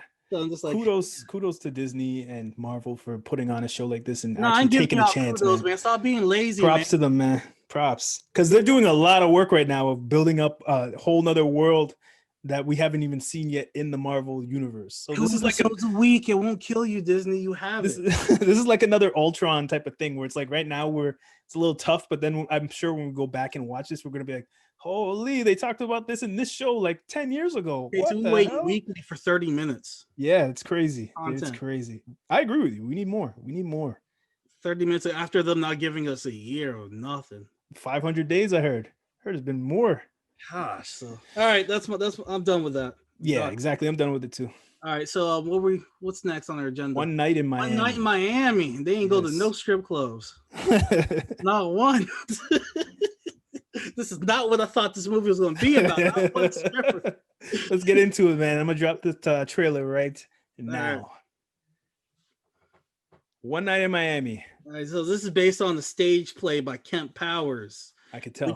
We just talked about American Skin feeling like a stage play. So maybe but this one I wasn't expecting it to go there like that. So, okay, the synopsis on this is on the night of February 25th, 1964 in Miami. Cassius Clay joins Jim Brown, Sam Cooke, and Malcolm X, and they discuss the responsibility of being successful Black men during the civil rights movement. And I think this whole conversation, nobody really knew what happened in the room when the conversation happened, but this is a like assumption, an intelligent assumption on what happened. I'm sorry. What's up? To interrupt you. What's up? Cassius Clay, man. That Cautious Clay. Oh, sorry. I was reading fast. Like, what kind of cautionary tale? No, but I think they were assuming what happened in the room. I don't know if they got actual information and intel of what the conversations and arguments were about in detail. Do you know about that? I do not know. It did feel like three cousins arguing. It just felt like family arguing. It definitely did. My favorite moment in this movie, what I briefly remember, I'm gonna let y'all know right now. Fell asleep a couple times. Oh man, and I was drinking. That disappointed y'all. But my favorite moment is when they treated Malcolm X like Tommy from Martin. They said, "Nigga, you ain't got no job, Malcolm." Yeah, they hit him with that. That one. I was like, "Ouch!" I was like, "Wait a second." I thought about it. I was like, "Wait." I thought about it in history. Does he not have a job? I was like, "Wait." He kind of. It's like, damn, man, he's really doing it. He really kind of finessed the game. I like that even more. I like him even more now. Malcolm doesn't have it, and he didn't have nothing to say after that. He's just like, he gave him that finger shake, like, "You got me there." Leslie Odom does an amazing job as Sam Cooke. Yo, he killed it. I personally think he might have been the best actor in the film. Honestly, and he finessed the game too. He put his wife in real life in the movie as his wife, and yeah. So he's just like, "Baby, I'm gonna give you 2 lines. You stand there and look pretty. The whole family eating. We going on vacation, paid for by Regina King." So yeah, I thought he did well. How do you feel about Kingsley Ben? That gotta be a British person. Kingsley playing Malcolm X. Oh, yeah, he was in another show before. What the hell was some magic British show? I think he was in. Let me look up this thing. I think he was in The Witcher. He's in Peaky Blinders. Yeah, he's British. Yeah, he was in Peaky Blinders also. He'll get more British than that. I'm pretty sure it was Peaky Blinders season. I thought he did a good job. I just like I thought he did a good job, but I didn't feel. I felt like he was like more like finessing more than like actually being like feeling Malcolm's pain. Yeah, I know it sounds weird, but like when he was saying stuff, I felt bad for the real Malcolm, but him doing it, I was like, some of the parts where I was like, oh man, you are just trying to manipulate Muhammad to do this. You know what I mean? Like that's how it felt. It didn't feel like the point of what he was trying to do didn't come to fruition until the complete end of the movie. But like I get it, but they just, I don't know, the actor didn't pull off me feeling the sympathy for a guy who I actually feel like sympathy for in real life. You know what I mean? Who I feel like, holy shit, that's fucked up. So like, I don't know, his acting was good, but I just seen him as conniving people in other shows, so it kind of made it hard. Like in The Witcher, he's like a witch sneaky guy who's like, you know what I'm saying? So like seeing him do this, it was kind of, he didn't pull it off the way that the other actors did in this to me. So now I don't know much about Jim Brown, because I wasn't introduced to Jim Brown until Mars Attack. I was born in the late 80s, so that's the Jim Brown I know is Mars Attack, him saving the day with Ray J. That's what I know. So to see this film, I was just like, oh, okay. So I got to know more about him. Yeah. I like the scene where I think it was a football coach, and he's just like, everything's cool now, but I don't let no black people in my house, so you kind of got to stay on the bus. Just like, damn, even when they cool with you, they got to let you know you still a nigga. Yeah, he even said, "Nah, I don't let no niggas in my house now." Come on. No, I was like, "Come on, man, that was heartbreaking." That guy did a great job. He's not. He did a couple other movies like the Invisible Man remake. I think he was in that. He's a good actor. He's not amazing, but like he's Hawkman. Okay, that's good. He did played The Rock in Black Adam. Yeah, but the Jim Brown, I knew he was one of the first lead black actors, so that was pretty cool to see him in the movie and them to say all that stuff, and then he's like saying, "Yeah, I got killed halfway through the movie," and they cut him off like, "Man, you got killed in your own movie." You know, like that part was funny. You want to do full spoilers, or do you want to do just talk about it first and then get to spoilers after? How you feel? Because I don't want to. There are some good parts in this movie that are impactful. You know what I mean? So that are just in conversational style. I feel we could do spoilers. This is just a conversational movie, really. It's not like, and then Batman busted through the window. No, it's nothing like that. It's just all conversational film, really. Yeah. So going into this movie, I was hoping it was gonna be more like a party movie. You know what I mean? Like I thought they were gonna turn up. This was not good. Nah, this is yeah, no, it wasn't that. Hangover with Malcolm X. Like I thought it was gonna be like The Hangover. What happened? Clashes? We doing shots, baby. Shots, clashes, Clay. I thought they were gonna turn up for a bit, and then something happened, and they stay in the hotel, have a conversation, and then boom, you know. But no, this was like a play. This was sophisticated cousins arguing. Yeah, exactly. And I appreciated it. I appreciate this movie a lot. Regina King did an amazing job directing it, and did she put a budget and produce this also? I'm not too sure, but yeah, she did her damn thing, man. I feel it's like one of those conversations where like it's a family reunion or Christmas or something like that, and all these cousins get together and they call each other out on their bullshit, and then the takeaway from it is, you know what, brother? I'm gonna do better and do this. Well, I'm gonna do that, and it seems like everybody left that conversation and did something monumental before they passed. Like Sam Cooke died crazy, man. Like some random Asian woman shot him. Oh, really? I don't know. I think his last words was a "bitch, you shot me." Oh, damn. It was something crazy. Like it was just like some random woman shot him. Was it Marvin Gaye who got the hot oil going on him in the back? No, that's Al Green. They had the Al Green. Oh, okay, man. These old school R&B singers. Man, they were wilding, boy. They were wild, man. They were wilding back then. But yeah, Sam Cooke died crazy. Like I don't know his full story like that. I know that the track is amazing. I know his best friend was banging out his wife. Damn, man. Greasing her, man. He was looking down from heaven. It was like, you know, Spawn, where he came back and Wanda was getting greased by his friend. Yeah. That's Sam Cooke's real life, bro. Damn, man. Crazy. Yeah, like he died under suspicious circumstances. I gotta see a Sam Cooke doc, or I gotta watch a YouTube about him or something, man. Yeah, I think they have a doc on them on Netflix. Yeah, it was crazy. Like this random woman like shot him. Yeah, I downloaded one or two of his first albums on Tidal there. I gotta listen to. But man, yeah, that actor did an incredible job playing the character. Because I don't know much about Sam Cooke, but when I saw this, I was like, yo, I gotta look into this Sam Cooke guy. This guy's killing it. Yo, when he said, "I don't want the piece of the pie, I want the recipe," I was just like, "You tell him, Sam." But they're both not wrong. You know what I mean? They're just both doing two different sides of two different angles at a battle, at a fight that they got to go through, you know? But man, Malcolm was just tricked them all to come in a hotel to try to convert them to Islam. You know, that's how it kind of looked like. Y'all brothers ain't trying to eat no more bacon, is you? Yeah, it's like, you guys aren't drinking, are you? It's like, but this is a party. You know, it's like, what the hell are we doing here?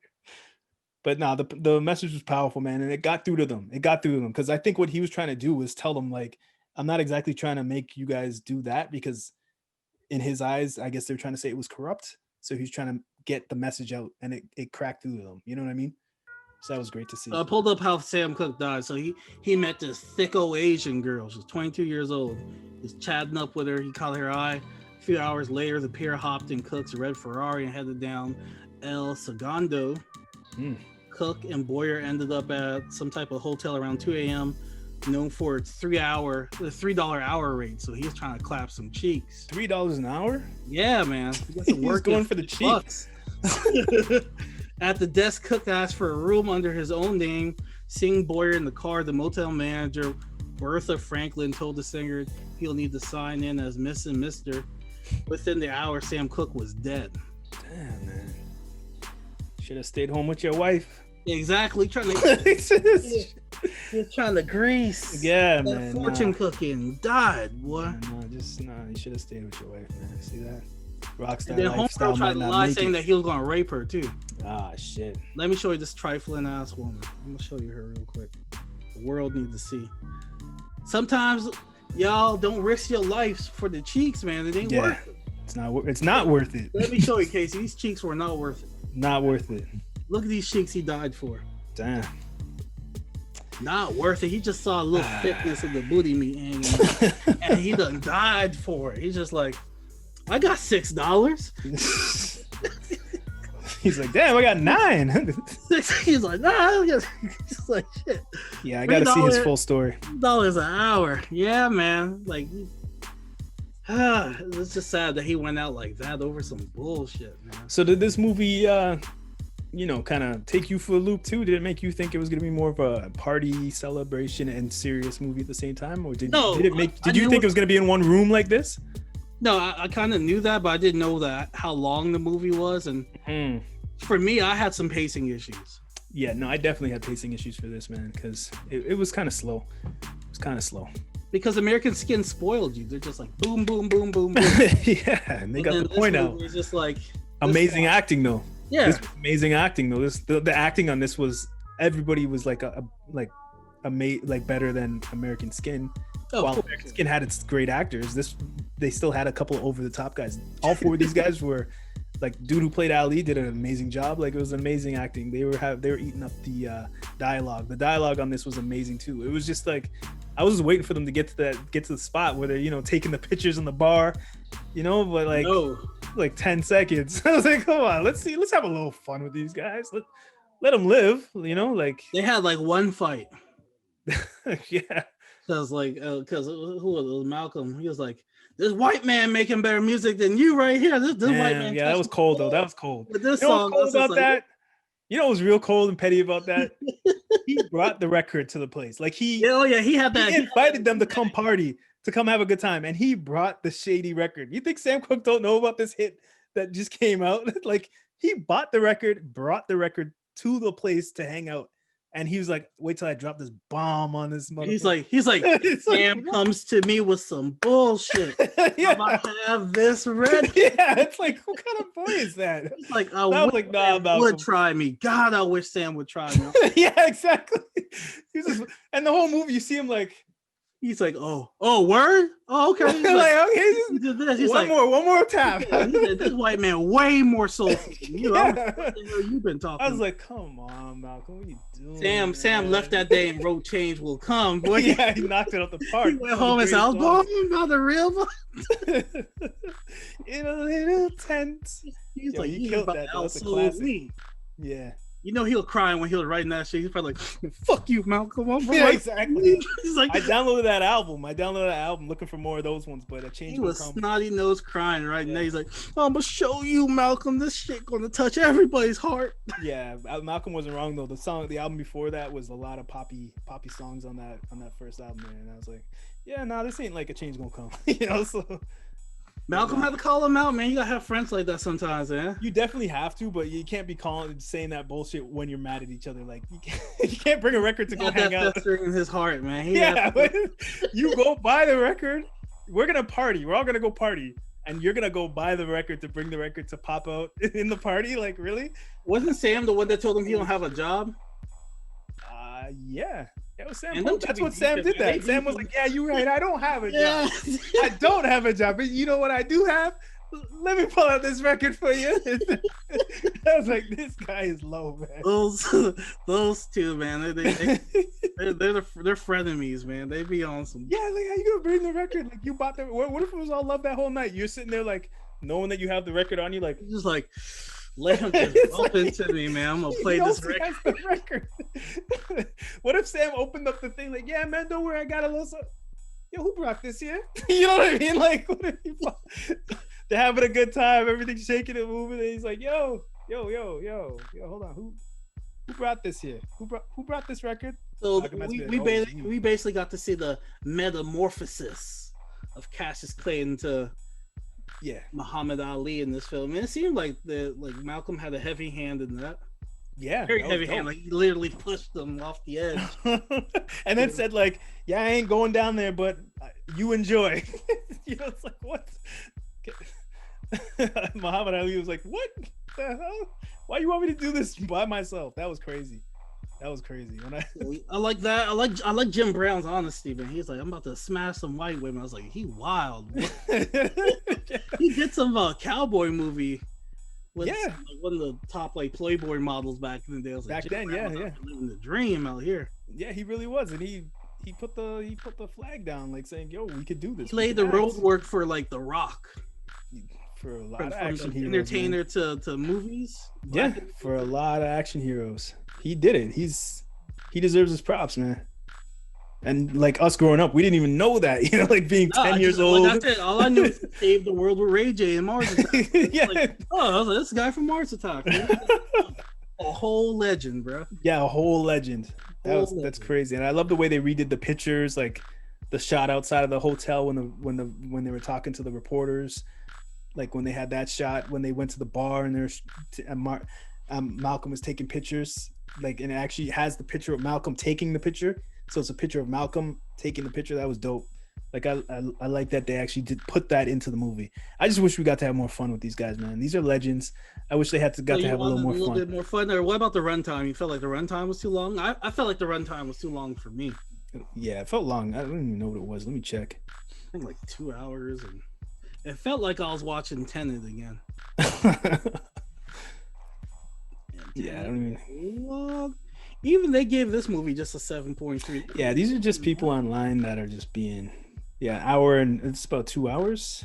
It felt long, man. It felt a little long because it was in the one spot, and like usually like movies that are in one spot, things got to be going on for my, like my attention span. So watching this, like Hateful Eight pulled it off because they're killing people in the room. And even Hateful Eight, like that was like it was a little too long. You know what I mean? So it's like, I enjoyed this movie a lot. What are you giving it, sir? I gotta give this a 7.58, probably an 8. I gotta give it an 8 because the acting was phenomenal, and I would definitely recommend it. Skin more than this? Yeah, I like the pacing in American Skin. Excuse me. Yeah, I did. I could watch that again. This one I watched it once and I was like, this was a great movie. It was really enjoyable, but I don't know if I watch it again. Yeah, like I had a hard time watching this movie. That's why I can't even give it a score. I can't give it a real score because I fell asleep. But American Skin, I watched that twice. Yeah, so that's just my personal opinion. I know these actors killed it. They all knocked it out the park. I think I might appreciate this if I went to see it as a play, knowing that I was going to see it as a play and it's just going to be because there's an intermission in the play. You could get up, you could pee, you could get you some popcorn. Yeah, this I wasn't expecting it to be in one room like this. The commercial I saw, it showed them partying, having a good time. It showed a little bit of tension happening. Created in your mind. Yeah, so that's a lot of the problem, of course. Yeah, that's a given. That's all it is. Like when you see the trailers for things, it kind of throws it in a different way. But if they were like based on the play from this and this, and it just showed them zooming in the room and showing like that it was a play first and giving that perspective of it, I would have seen it different. But when I'm like, oh shit, I'm about to see some of my heroes turn up and have a good time and have some real talk and change the game, you know what I mean? Then my expectation would have been a bit different, but I didn't get to see that turn up like I wanted. Even they were like, yo, we going out? Nah, we're staying here. Man, bro, I was like, knees hurt. Yeah, I was like Muhammad. I was like Muhammad Ali's energy, like, damn, man, all right. Like that's where Malcolm's like, no, we good. Yeah, I was like, oh man, all right, cool. The actress they have as Malcolm X's wife, man, like she's pretty in real life. She did an amazing job. They had her looking crazy looking in that movie. I think she did an amazing job. Also, the security Lance Redrick. Betty. Yeah, Yeah, he did a good job too. He's from a bunch of different shows, video games. They had her looking tired in this movie. Maybe that she was probably just supposed to be stressed out. Yeah, I don't know. Because that was the time. I think that was after it wasn't the hit they put out on him, but like Malcolm was starting to get paranoid around that time. So when the movie got to those parts, it was like knock out the park amazing to me when he was running out with the AK and stuff like that. I was like, yo, this is where I want to see, like, you know, more action like that. You know what I mean? Like more, not just talk about it, but I want to see it. TED Talk. Yeah, we got over TED Talk. But the talk was very appreciated. TED you know what I mean? Like legends. Yeah, they make a movie like this with Rick James, Prince, Michael Jackson. Who's gonna be a wild card? Bobby Brown. Bobby Brown. Yeah, of course I watch it. But I'm saying I was honestly like Googling stuff while they were talking about it. I was Googling stuff and looking it up and seeing what they're talking about. So this is like a book lesson, a book report type movie. You know what I mean? So yeah, if Michael Jackson, Prince, Bobby Brown, all of them in one movie in the 80s. And Rick James.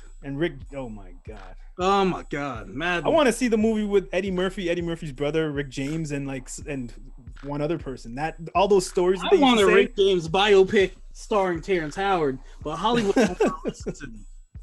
Yeah, man. That'd be great. Right, you want to move on to our last review or anything else? Yeah, let's do it. Let's do it. So I would say check out this movie. Message in this movie? Yeah, togetherness, man. You gotta unite. You gotta all not be. Everybody's trying to do something, but you gotta communicate and work together. Like, because he was seeing separation within even what he was following, with the religion he was following, and the way the son of Muhammad was corrupt, kind of in Chicago. Like, that's what Sam Cooke was talking about when he was like, yo, I'm from Chicago. I see what they're doing. They got the biggest house on the street, the kids. Like, we see who's getting all the money. Like, when he was talking about all the corruption and Malcolm couldn't say, nah, you're wrong. He was like, that's what he was trying to remove himself from. But then somebody got him, you know what I mean? So I thought they did a good job with showing all that type of stuff. I just wish we got it like a real proof of this type of stuff. So, because we still don't know who killed Malcolm, you know what I mean? Like, it was his own people, man. That's what they're saying. Sam Cooke did it. How dare you play that record? That record. Yeah. Nah, Malcolm and Sam Cooke's, both of their deaths are just weird. Like him trying to clap some Asian cheeks and dying, and then Malcolm randomly getting shot. Yeah, it sounds like he went to the wrong spot and people tried to rob him or something. Yeah, she lied. Like she tried to set him up. That's how, like, what's his name? Romeo from what's that show from Steve Harvey show? That's how he got the girl. Mm-hmm. Yeah, set up. Careful, man. Black man don't cheat, man. Don't be out here in these streets. Exactly. Risking it for $6. It's a fact, man. I don't know what he was thinking. He was wilding for that one. That was the devil, boy. Yeah, all right, man. Talking about cheeks now. We're gonna jump into Promising Young Woman. We'll drop the trailer for that film right here. All right, Promising Young Woman is a tale of a young woman traumatized by a tragic event in her past. She seeks out vengeance against those who crossed her. They should just call this movie Crazy White Woman. You know what took me out in this movie? This is not a spoiler. This detail is not important. What's that? He spit in this man's drink. Look at him in the eye. Spit in this man's drink. He picked up the coffee. He's like, I'm gonna risk it all. I want these cheeks. And he drank it. He drank it, and then he tried to come in all charming. Let's start this conversation over. Let's start this over again. He just drank this woman's spit. When I saw that, I was like, that's white people wild. He was like, yo, all the places I'm gonna put my mouth on her. It's gonna be even messier than this coffee right now. Messier than this spit right here. It was a big lump. It was a loogie for sure. Yeah, it was a loogie. He dropped that in that man's coffee. He wanted to gulp it. That don't have nothing to do with the plot, but that took me out. That's the most horrifying scene in the movie for me. Personally, I had to hold my chest. I said, my God. Yeah. So what'd you think of this movie, man? I came into this movie because I watched the trailers and I'm just like, oh, she's gonna be pretending to be drunk and murdering all these guys. This is gonna be dope. Mm-hmm. She ain't doing that. We're not spoiling first, or you want to get straight into spoilers? No, we ain't spoiling them. She ain't doing that. That's spoiling because I went into this thinking something like that too, and she just writing a little line on a She thing, writing journals, bro. cursing people out and writing a line. I was like, she's playing with fire, man. This is not a smart move. So my problem with this movie, it's getting these rave reviews, but I feel like her plan, it could have took a left anywhere. Like there's a lot of things in her plan where I'm just like, that couldn't have went like how you thought. I was like, you just really lucky. That's all this is. You just really lucky, and you got white privilege on your side, because if you were black, you would have got arrested a long time for the dumb stuff that you doing out here in these streets. Yeah, long time. The movie should have ended with her in jail after the first incident. The credits should have rolled after that. Say, ma'am, something ain't right. We're forcefully putting you in a psych ward. You wildin'.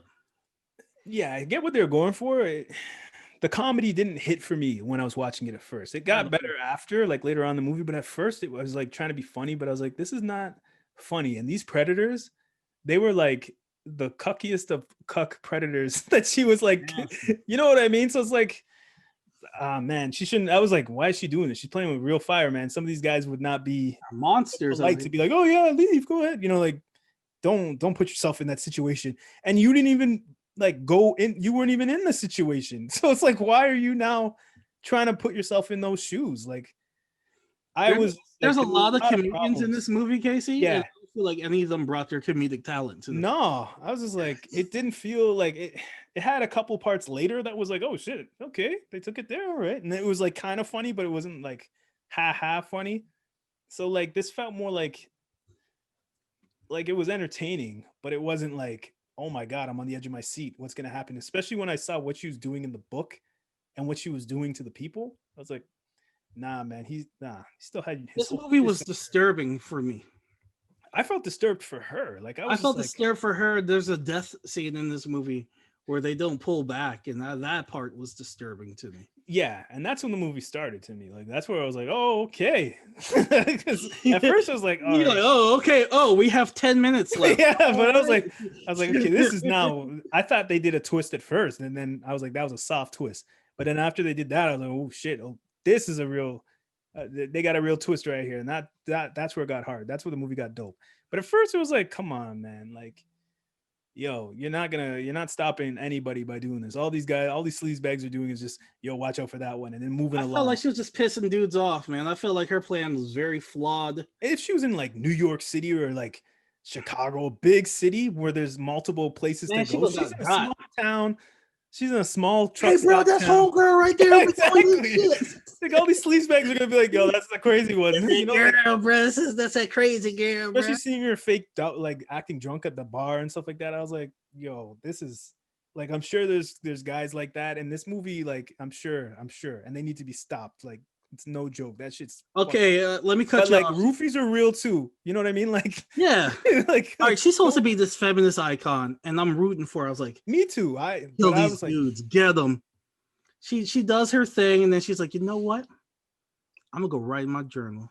Yeah, that's kill them. Get into spoilers because kill these dudes. I was like, kill him. I want you to. Yeah, I want you to murder all these sleaze bags. I was like, okay, you got none to live for. You dropped out of med school. You have no friends. Your family don't like you. Kill these pervy rape. These guys are one bad day away from rape. Kill them, girl. No one-dimensional characters. I was like, yo, she ain't killing them. Like it took me a second because it had a couple of scenes. Sisterhood, man, kill them dudes, man. It had a couple of scenes where like things were happening, and then she would be like, "I said to stop," and then it cuts the scene, and she's working in the morning coffee thing. I was like, "Damn, she murked that guy." I was like, "Yeah, she murked him." I was like, "Sweet." But then it shows another scene, and she's writing in the book, putting another number on her board. And there's a lot of numbers on the board there. There's a good 400 and something. So there's 400 dudes out there just like, in a small town. It's a small town. Man, they're crazy bitch right there. Don't walk up on me. Yeah. Kill these dudes. What, man, come on. Why isn't she killing them? Like, I was like, why isn't she killing them? She should have been killing them. That would have been way better. Make the world a better place. Do like Cheetah in Wonder Woman 84. She was ready to murder that rapist. That homeless man had to stop her. Dude had Look at these dudes. dude had 3 knuckles all the way up, hitting her tonsils, and she was like, "I told you to stop," and then she just starts cursing him out and walks out. I was like, "No, what the hell? Started making You just a got better movie molested. in my Like head. this is I started fucking dark." making a movie where she uses her medical skills, Yeah, kill dudes, and like do something, and she's just like cleaning up the streets from all these like rapey dudes. I was hoping to see that. That's not what we get, man.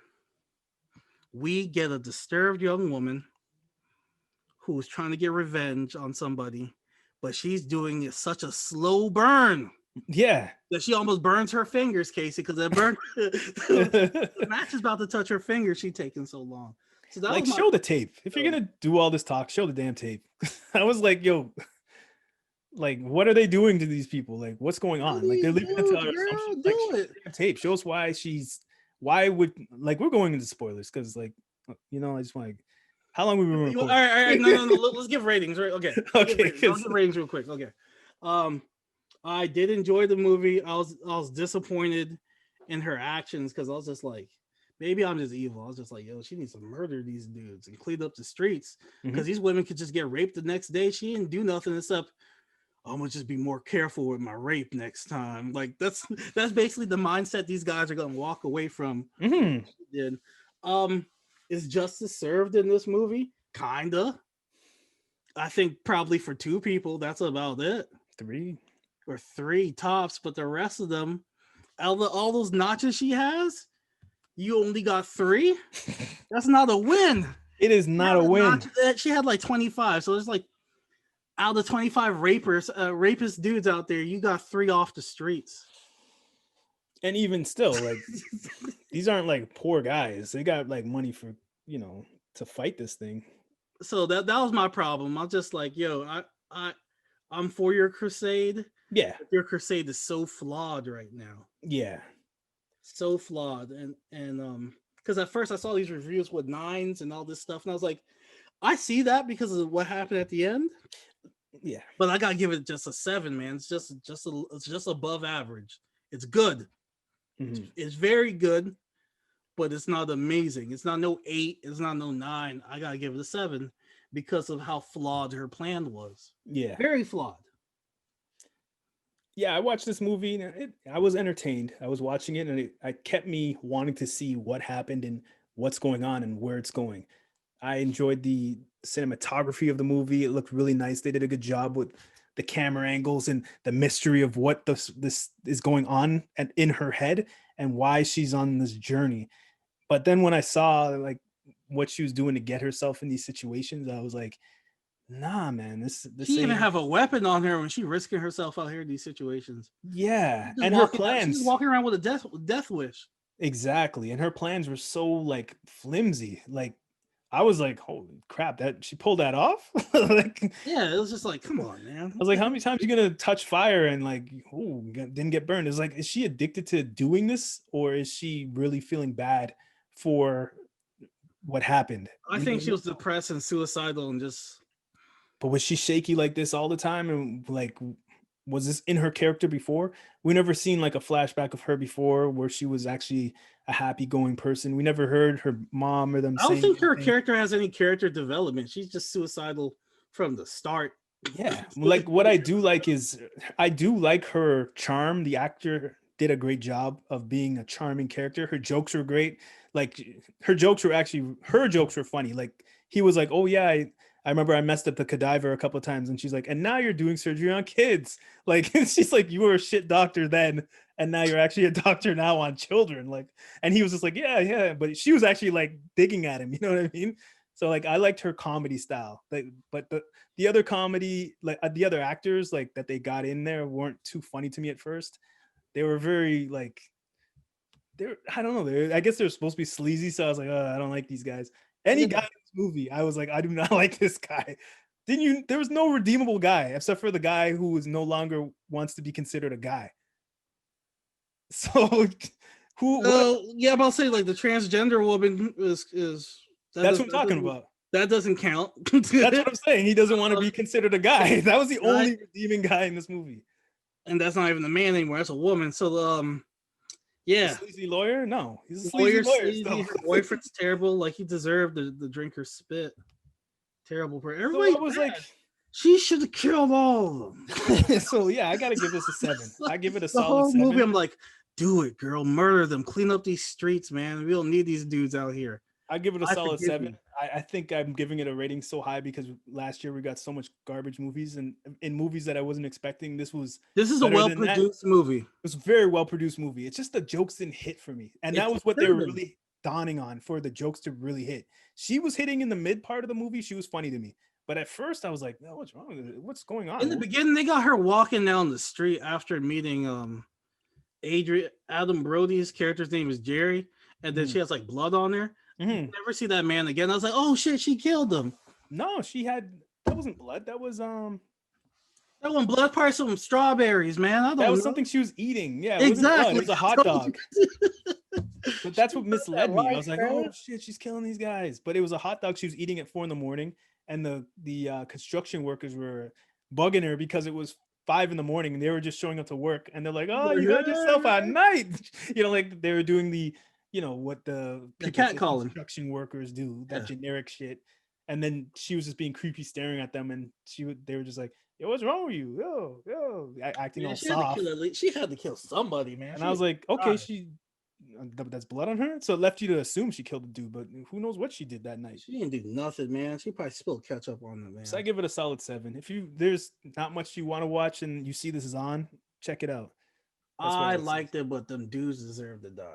Like, come on. They didn't take it to where I wanted to until they took it to where I wanted to. And then it was like, yo, it's 10 minutes left. You know what I mean? So all right, let's talk the spoilers. Okay, so her whole big plan was, all right, her dear friend in college was raped by some guy, and they videotaped it. Everybody's laughing, blah blah blah. So her That friend girl is goes somebody in- she grew up with. She's known her since they're babies. Yeah, so her friend goes into like deep depression. I guess she killed herself.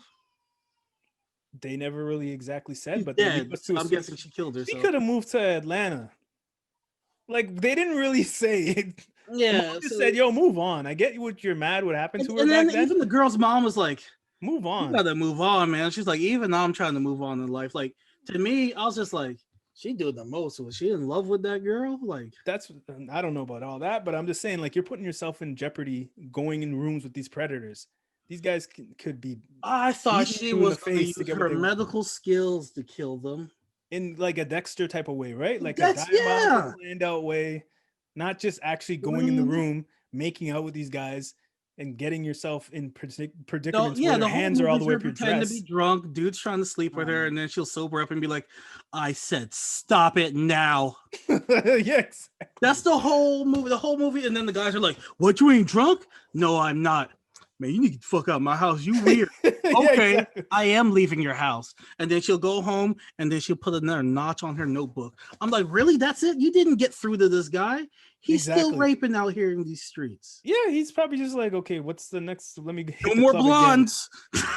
Yeah, He's and they're probably gonna tell each other. All these fucking predators. was They're just probably like, gonna be yo, oh no, stay away from that through to one. this guy. Like, I'm sorry. Maybe I just wanted the blood and gore. Like, she needed to kill these dudes. I wanted it to be a smarter. She was a super intelligent person. I wanted her to be doing things in a smarter way, getting rid of bodies and doing something. She was smart enough to finesse the dean of that school with her daughter. I thought that part was done well. That was great. That was great. The tension was great. I was like, yo, what kind of character were we really watching? I'm like, all right, so she knows willing all to put her daughter into the predicament that the other girl was in for real. She did that. What is her real motive right here? So and here's the other thing that bothered me.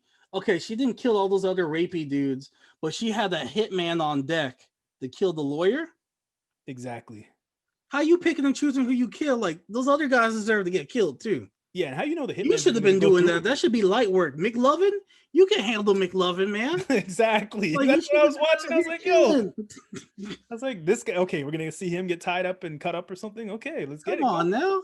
Nothing. She just cursed him out, McLovin? finger wagged at him, and then he looked in his phone. I'm and not said, drunk, mister. I was like, what the hell? I was watching this. I was like, Her yo, plan why- was to get beat up and murdered at That's a what I'm bachelor party. saying. She didn't even know how she would get murdered at the bachelor party.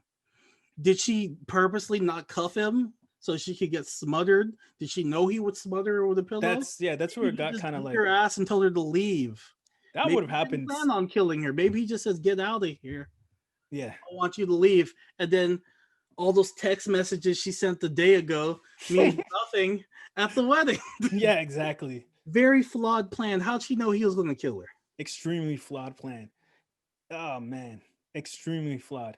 And like him murdering her was like over the top. That And was then like what if he way had no, over the top. what if she had no cell service wherever she left her phone and she has all these planned text messages? They won't go through. Yeah, the plan was very loose. And very, then she had then she put all her fate in that creepy lawyer to send out all that stuff. I was like, that Because is he could have sobered up the next day and been like, "Yo, I was bugging when that blonde was here." exactly. Oh man, she Back left to me all this sleazing it. stuff. Nah, bro. Back to sleaze mode. I ain't making money off this. Back to the sleaze. Sleazo. About I was like, he's like, you're putting all your fucking eggs in that basket. yeah. This. What if he did? What if he was on coke that night and he was bugging, and then the next day he came down? He's like, "Yo, I was really bugging, man. I don't have no conscience. She must have been talking to somebody else. I'm throwing all this shit out." Look, man, he's a lawyer. What if he saw her come in and be like, "Oh man, and let me just apologize to her quick because she's on." Yeah, some let me shit. put on that. Let me just put on a little act real quick.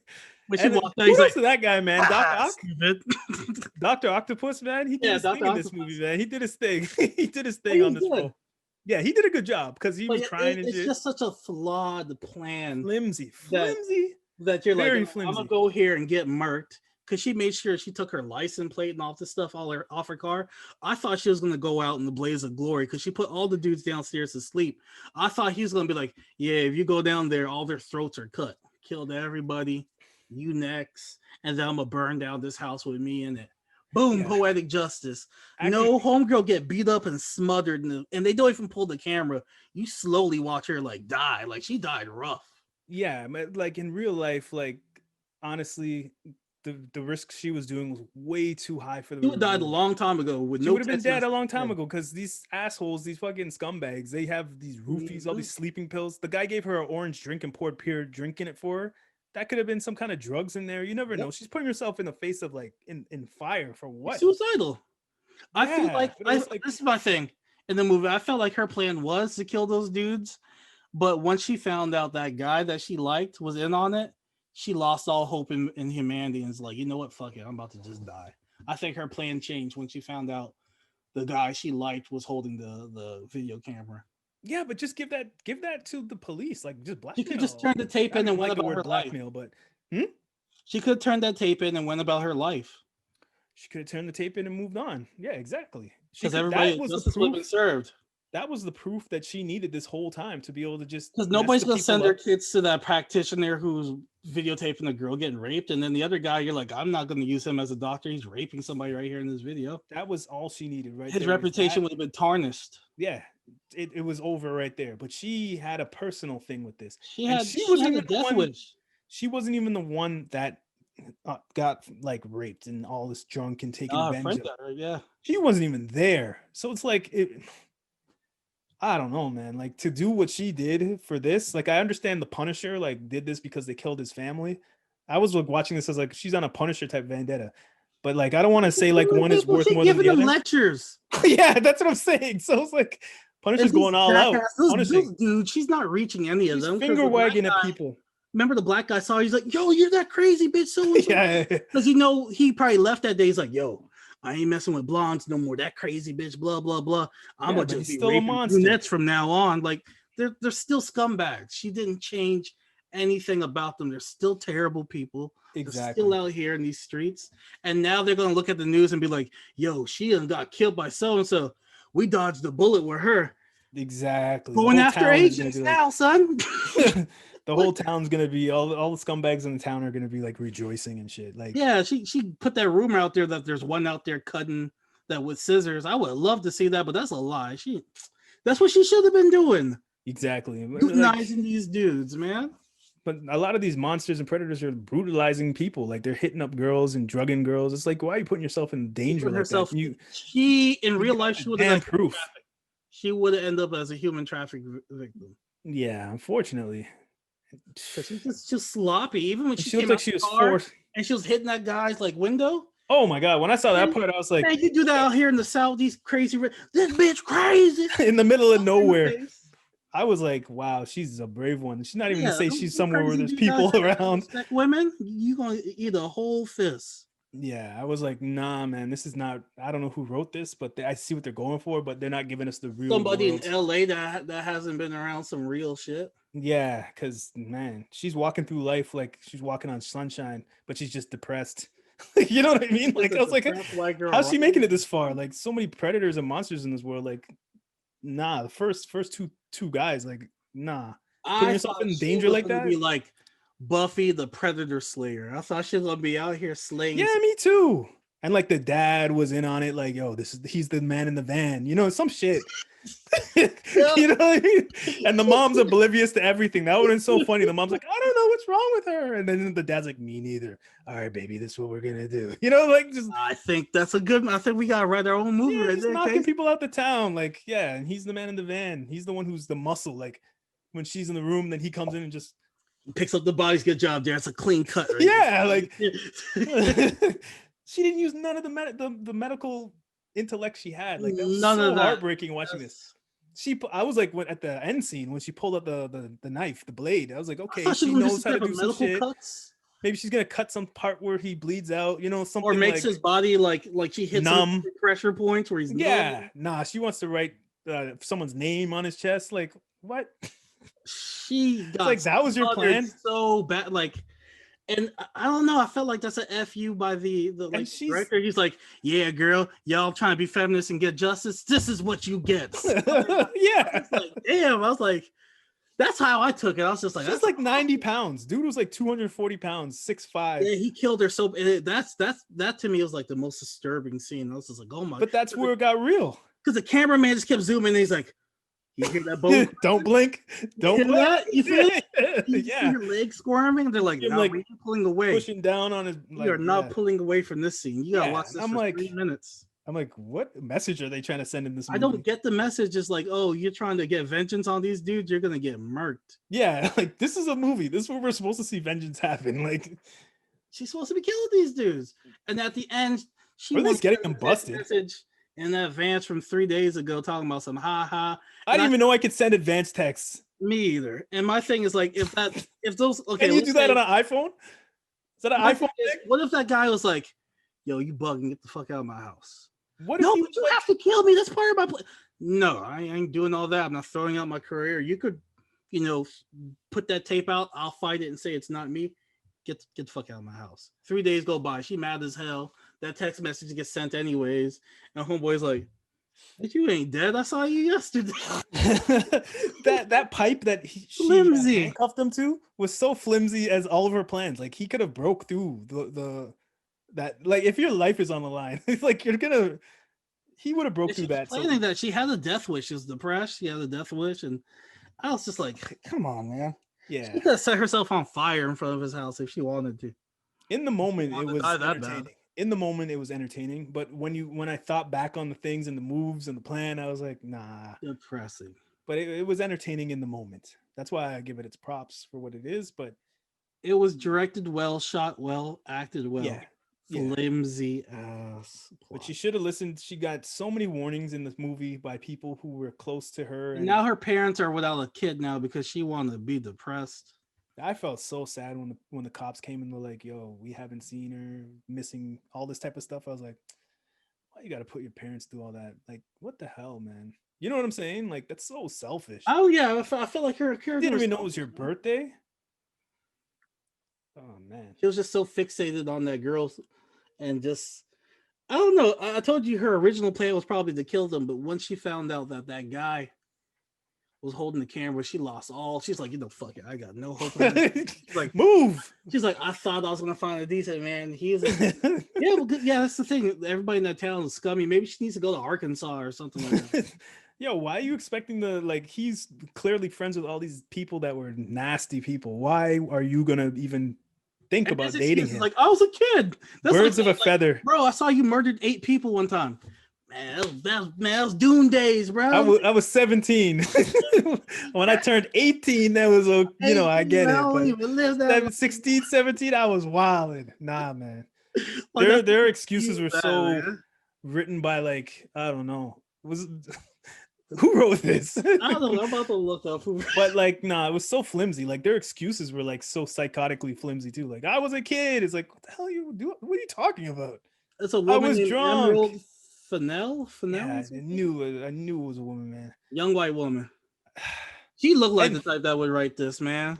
I'm gonna be honest. Like, you know, her friend would have probably took her man if she was alive.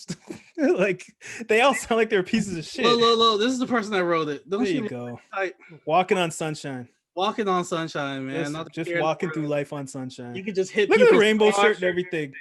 People just hit you. You can just hit people's car. Nobody's gonna try to fight you. Yeah, You're not gonna nah. get human trafficked. Nah, man. This was like an alternate universe. Like she should have been human. Like somebody would have been like, "We about to human traffic her." Like hell, the gas station by my house, they human trafficking people. Like my wife Yo. can't pump gas at night because it's wild out here. And this white woman just out here just putting herself out just like this. Just saying, oh, this Wait. guy's cursing at me because I'm staying in the middle of the road. Let me just go smash his whole car. He would have blew that whole car up the way that guy looked like. Puts a bullseye on herself for sexual predators, and all she does is give them a stern talking to. In a small town where everybody knows everybody. Yeah, It's these like sickos out here, like you just can't like, and she's You tell me 30 not years one old. sicko was like, "Nah, bitch, you ain't getting away now," and that bring out the gun. no, exactly. Or break out her face, like just start hitting her or something Yeah, crazy. Like come you on never now. know. Don't put yourself in a position like that. Like If I you know put there shouldn't be yourself in a guys like position that. like but- that. I expect you to be like a Kill 'em. tactical marksman. Yeah, also martial arts weapon. drug them. At least like like I don't give even 'em- think she had mace, man. She probably had like some 5 gum. Nah, man, and she a just had a stern stern finger wag. Yeah, exactly, the finger wag. Yeah. Finger fag. I was like, Come on, man. She ain't got Like, nothing what? to protect herself. no, but what pissed me off is it took me a little while to realize she wasn't killing these guys. Like I Yeah, was like imagine watching, so, thinking, oh, man. she killed that guy. And then she got to the next guy, McLovin, and it's like, okay, she didn't kill him. Maybe the next guy. All right, so Hey, let's wrap she's this not up. killing these guys. Yeah, I feel like this movie's worth watching. That you can Yeah. come up with your own opinion on it, but just don't go in there thinking that you're gonna be seeing some girl just murdering, just murking predators. Because I would. That's what I wanted. I was like, let these scumbags meet their day, man. Ready for them to get sliced up. yeah, and they No. should have hit more heavier on the comedy. They should have got a better comedian writers because I didn't realize this was a comedy until her body was burning and they were like looking at it like still looking. I'm like, wait, this is a comedy? Like, what the hell? You know what I mean? So, nah, this. Once she died, like I just felt disturbed, and I was just like, man, she did all that shit for nothing, man. Yeah, it doesn't even say comedy. It says crime, drama, thriller. But they were going for the funny all the time. She did all that stuff for a spicy text message. You could tell a white woman wrote this shit, man. I'm saying. Becky, what Walking were on you thinking? sunshine. She was walking on sunshine. Like a dude, dudes would have probably done a lot worse day one. She wouldn't have been writing a whole book about this with lines. Like, She should have consulted with a Latina and a black woman. They'd be like, "Girl, you can't just be doing shit like that. exactly. Like, what? You just hitting people car in the middle of the street." Yeah, then she goes home. Like, nah, girl, you about to fill out the police report after that. You want Imagine, jail. look, man, imagine she went to a dance hall party where they're chucking and throwing around women and stuff like that. Imagine that. Oh, she wouldn't last an hour. Like, what She the went hell? last a weekend in Carabana doing that shit that she's doing right here. She was crazy, man. She was. That's that girl I unfortunately, tried she to lost her grease, mind. bro. She got drunk. It's wrong what these guys are doing, but she should have been getting them arrested and putting them in jail. She She shouldn't should have have been getting them killing arrested. them. She should have been taking them off the street some way. Murder. Yeah, not just finger Yeah. wagging. Like they were fully like touching her. Like she was Dude, fully like Yeah, knowledgeable. rape. Yeah. Yeah, nah. She's putting herself in I was danger going for to see a woman using her medical skills. Because that was nothing. There was a throwaway line that she went to medical school. Like she wasted her life. She pretty much did. She totally She did. put away 3 out of 25 ticks in her notebook. She put away 3 guys out of 25. It was more than 25. It looked like a good 400 and something. Man, it was a man. lot. There's a lot of rapers here. It's and a she scary used- town. This movie is it's white privilege. She's using her white privilege to get away with dumb shit. She was definitely using something, man. She She was- was, 'cause I'm she was just like, walking on sunshine. I don't know. You what think a movie. black woman could get out and just hit the man's car like that, and he's just she's crazy. Like She if- should have at least pulled a gun on him or something. She should have pulled a gun. Like if it was a that. black woman that did that, he's like, no, the fuck, no, I'm calling the cops on this nigger right here. She's You going? They gave no reasoning. He just drove off. I would have been like, yo, you're paying for this. Like, what the hell?